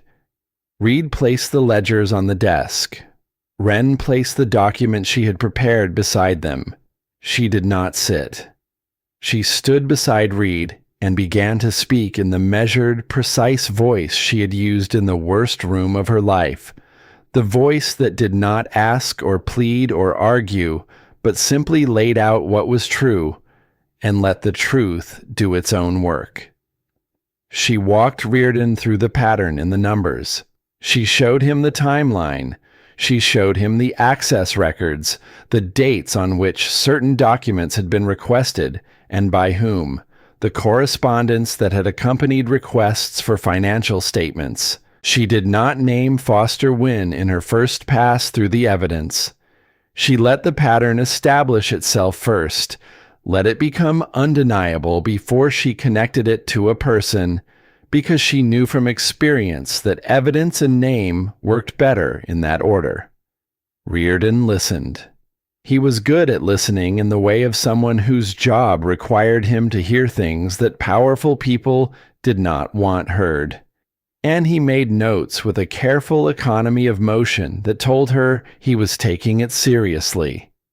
When she finished, the room was quiet. Reardon looked at the ledgers for a long moment. Then he looked at Reed. "You're aware of the application filed by Foster Wynne regarding the clause in your late wife's will?" "Yes," Reed said. "And you're presenting this," Reardon gestured at the documents, "as relevant to that application." "I'm presenting it as relevant to the full picture of the financial management of Copper Falls," Reed said. "What you do with that is your function, not mine." Reardon looked at Wren. "You prepared this accounting?" "Yes," she said. "You have a background in institutional finance." "Education administration," she said, "which involves the same skills." He nodded slowly. He looked at the documents again. "I'll need time to review this properly." "Of course," Wren said. "We're not asking for an immediate determination. We're asking for the full record to be considered before any determination is made." Reardon looked at her with the assessing quality of a man revising his initial read of a person. He had looked at her when they came in. She had seen it. The way he had registered her as Reed's companion and placed her in a category that did not include the primary speaker. He was revising that now. She was used to being revised. "I'll be in contact," he said. They walked out into the gray morning and stood on the boardwalk. The street was quiet. Across the way, the general store was opening. the owner nodding to them from the doorway with the neighborly acknowledgement of someone who had been watching the situation from a distance and was calibrating which way to lean. Reed stood beside her and looked down the street. "Now we wait," he said. "Now we wait," she agreed. He glanced at her. "How do you feel?"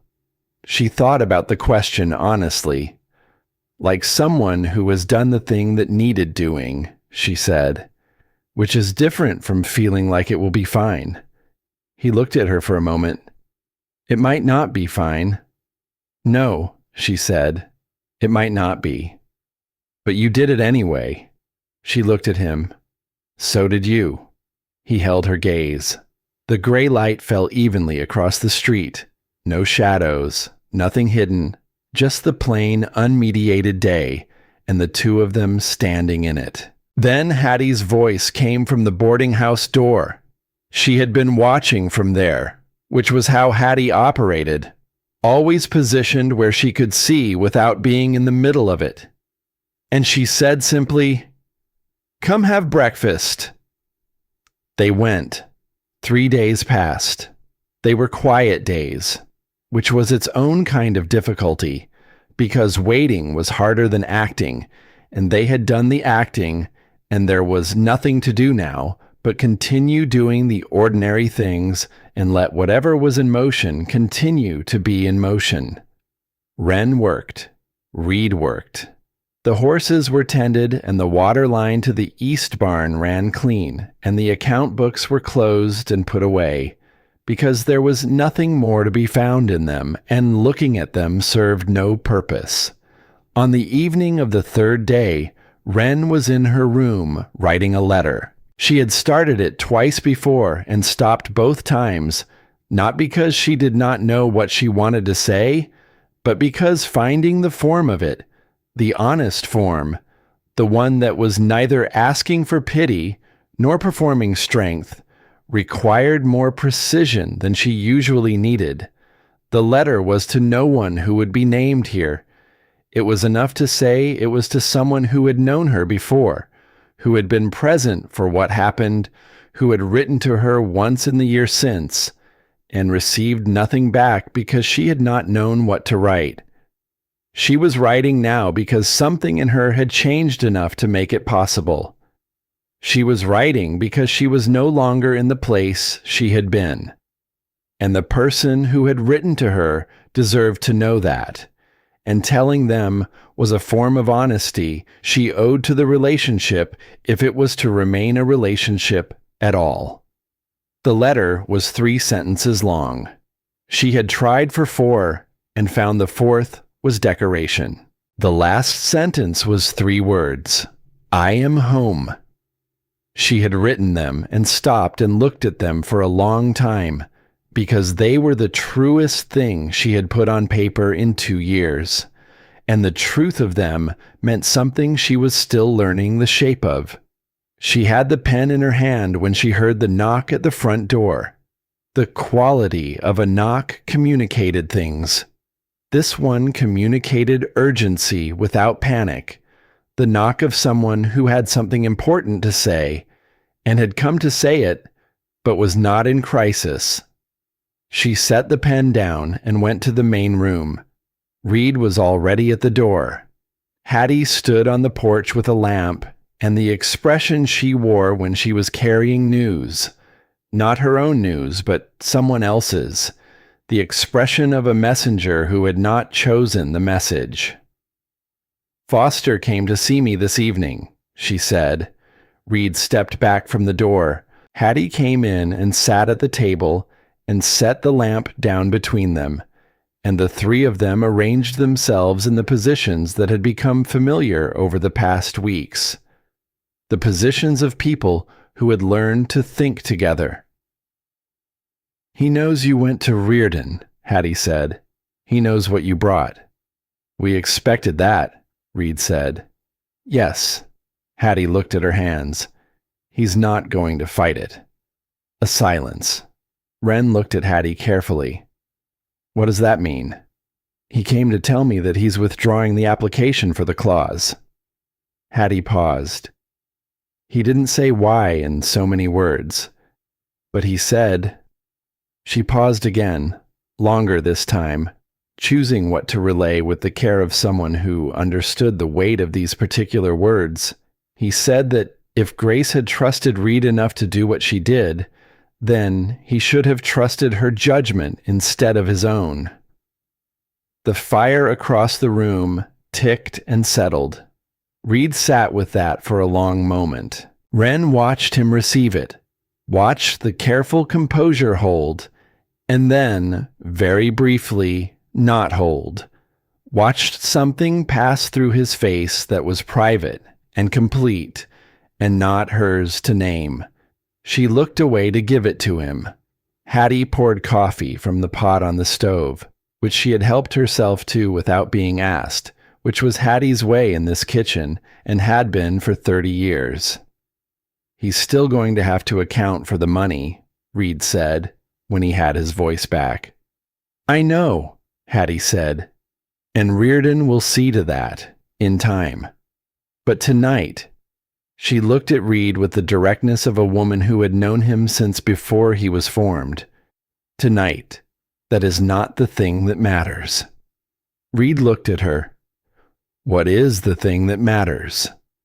Hattie glanced at Wren, then back at him, with the expression of someone who had watched two people circle each other carefully for weeks, and who was, in the patient and irresistible way of people who had earned the right to be direct, done waiting for them to get there on their own.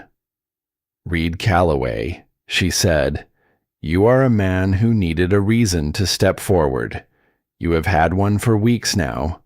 I am getting old, and I would like to see you use it before the end of the season. The silence that followed was the particular silence of a truth that had landed exactly where it was aimed.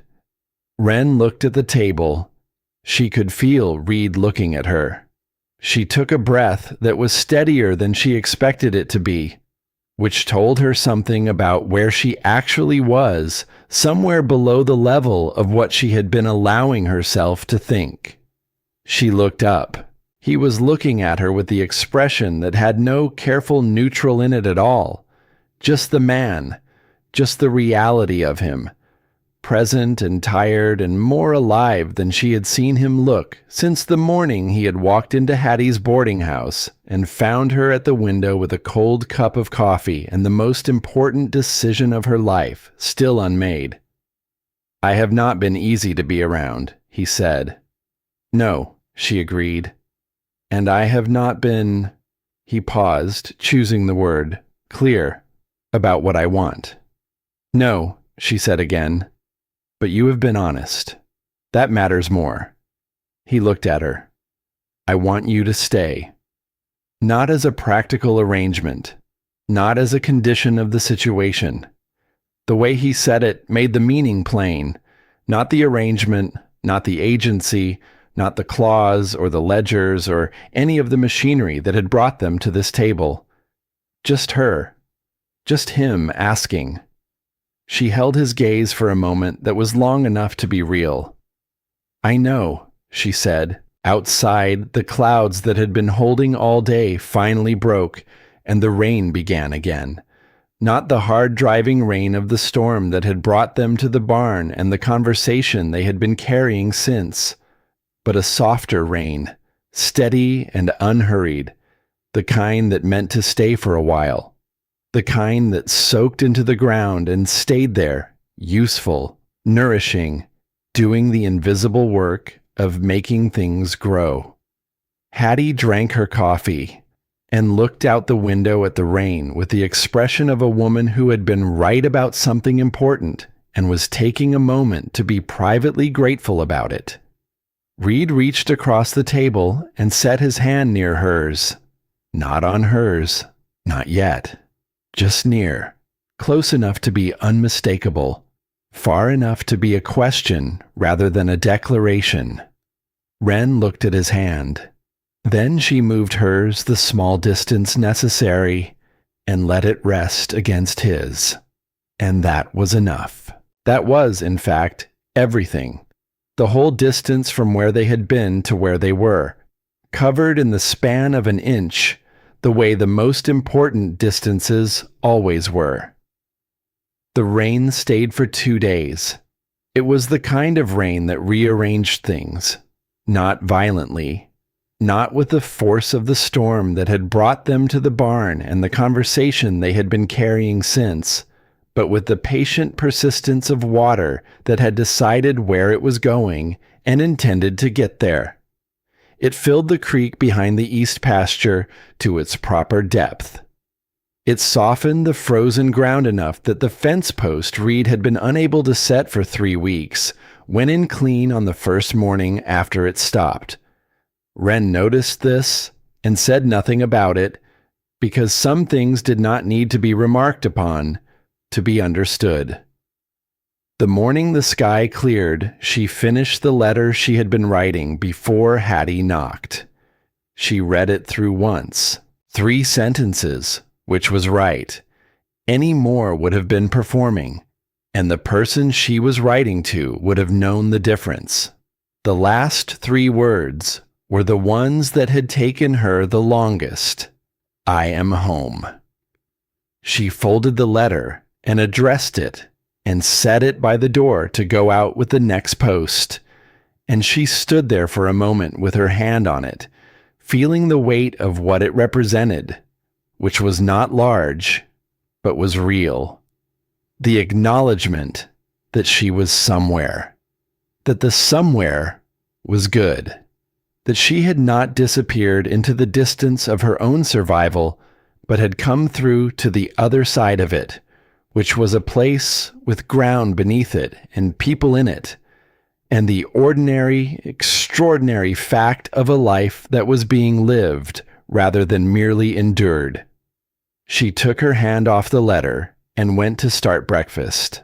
Foster came on a clear morning a week later. He came alone, and he did not knock with the proprietary confidence she had come to associate with his arrivals. He knocked like a man who was not certain of his welcome and intended to be honest about that uncertainty rather than paper over it with manner. Reed opened the door. The 2 men looked at each other in the way of people who had known each other for a long time and had recently arrived at a new and uncomfortable truth about what that time had contained. I'd like to come in, Foster said. Reed stepped back from the door. Wren was at the table. She did not leave, because leaving would have suggested she did not belong in the room, and she had decided some time ago that she was done with rooms she belonged in and left anyway. She folded her hands on the table and waited. Foster sat down. He looked older than he had the first time she had seen him, which she understood was not a matter of the weeks that had passed, but of what those weeks had required of him. There was something in his face that had not been there before. A quality of having put something down, something heavy, something he had been carrying so long he had forgotten it was a choice. He placed Grace's journal on the table. It was small, the cover worn soft with handling, the kind of object that had been touched daily for years. He set it down carefully, the way you set down something that had been entrusted to you and that you were now, for the first time, entrusting to someone else. He did not push it toward Reed immediately. He looked at it for a moment, and she could see the cost of what he was about to do, and she respected the fact that he was doing it anyway. She wrote the last entry 2 days before she died. He said, I've read it many times. He paused. I told myself I was reading it to stay close to her. I think I was also reading it to find permission to do what I wanted to do, which is not the same thing. Reed was very still. The entry is about you, Foster said, about what she wanted for you. He looked at Reed with the specific quality of a man who was saying something that cost him and had decided the cost was worth it. And it is not what I wanted it to be. He paused again. She doesn't mention the land. She doesn't mention the clause. She writes about the morning light on the north pasture and the way you looked at it the first year you were here, like a man who had finally found the place he was supposed to be. His voice roughened briefly and steadied. She says she wants that for you again. She says she doesn't know how to give it to you after she's gone. And then she says...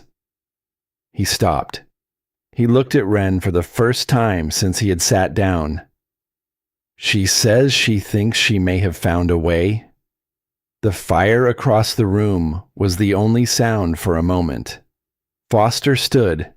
He left the journal on the table. He picked up his hat and held it in both hands, and he looked at Reed with the expression of a man who had nothing left to hide behind and was standing in the open for possibly the first time in years. "I owe you an accounting," he said. "For the money, for all of it. I know that. Reardon will have my full cooperation." He paused. "I don't ask you to forgive me quickly. I ask you to believe that I loved her, and that loving her badly is still something I have to live with." He nodded to Wren, not the assessing nod of their early encounters, but something simpler and more honest. The acknowledgement of one person to another who has been treated unfairly and knows it. Then he left. Reed sat at the table for a long time after the sound of hoofbeats faded.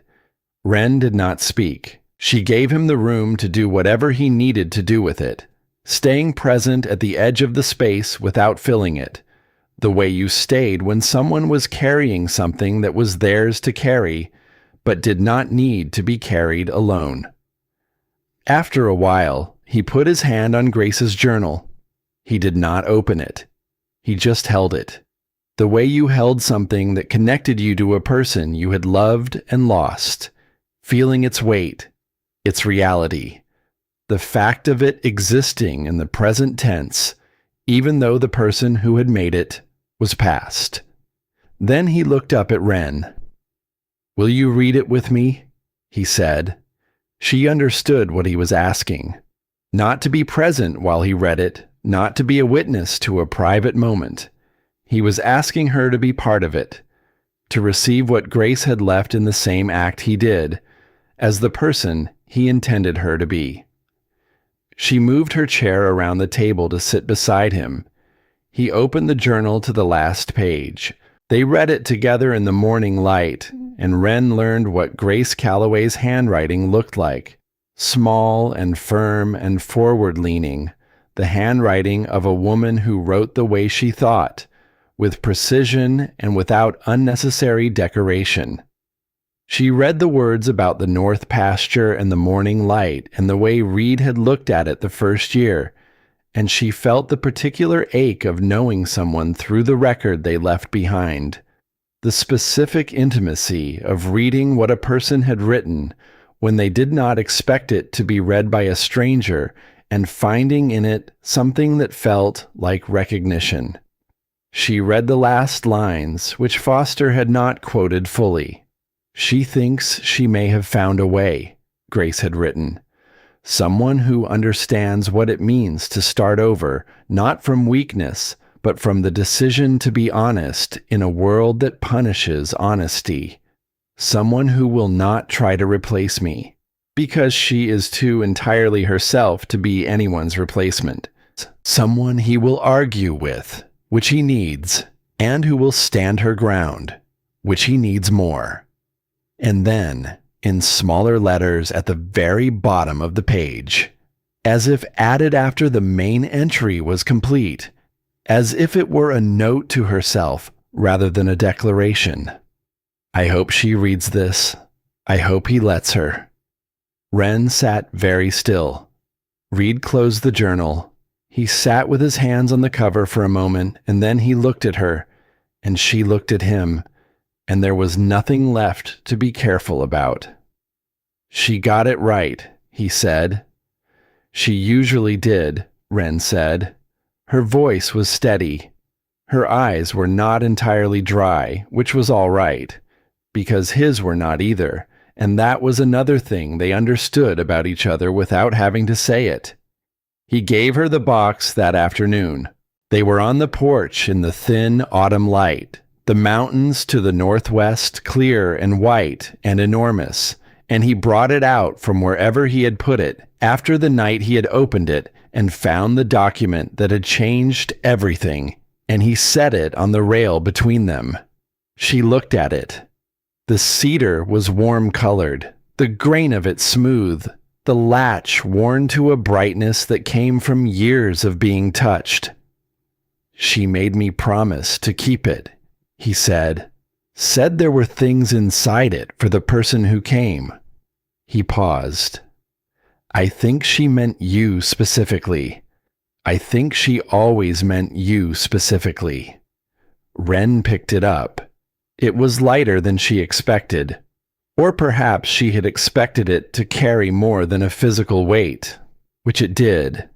But the physical part of it was modest and manageable, and she found she was glad for that. She opened it. The ring she had heard about was there.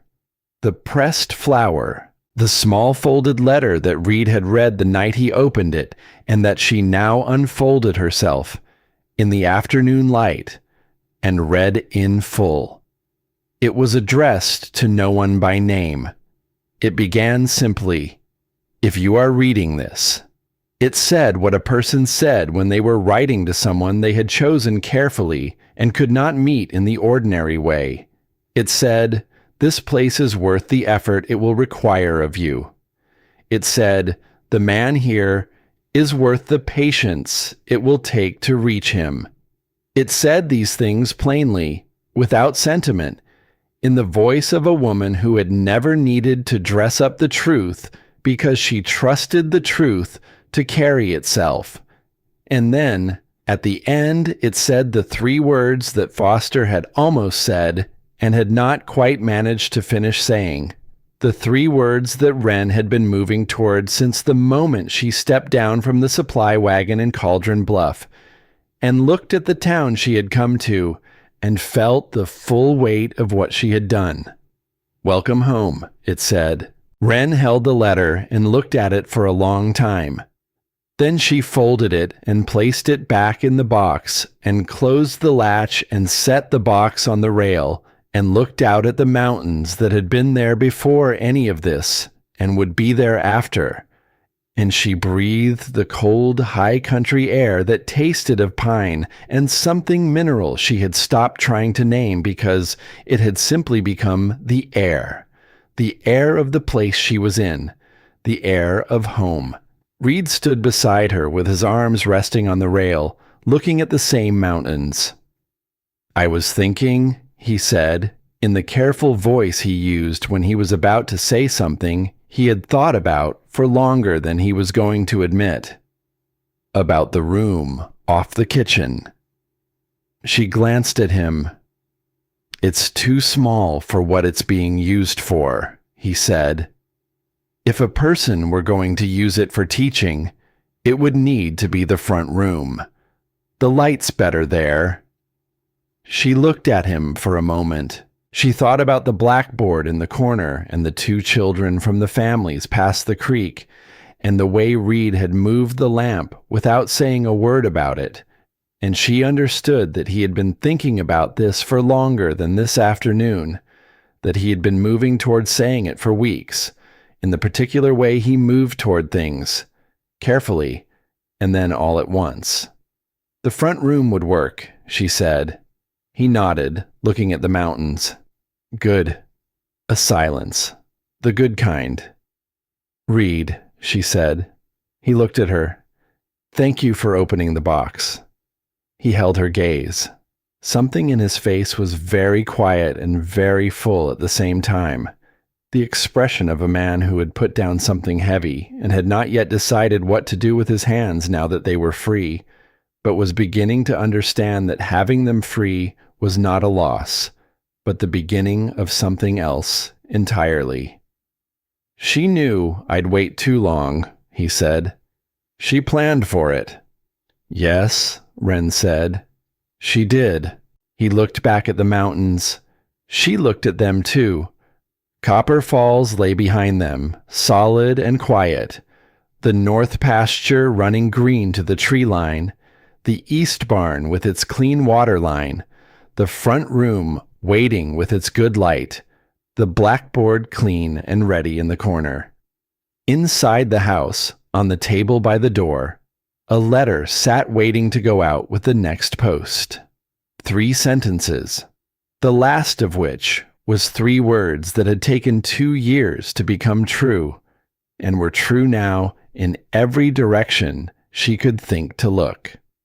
Outside, the afternoon held still and clear and unhurried. The mountains were white and permanent, and exactly where they had always been. And on the porch of Copper Falls, 2 people stood in the late light with their arms nearly touching, looking at the world that had brought them here, and the world that lay ahead.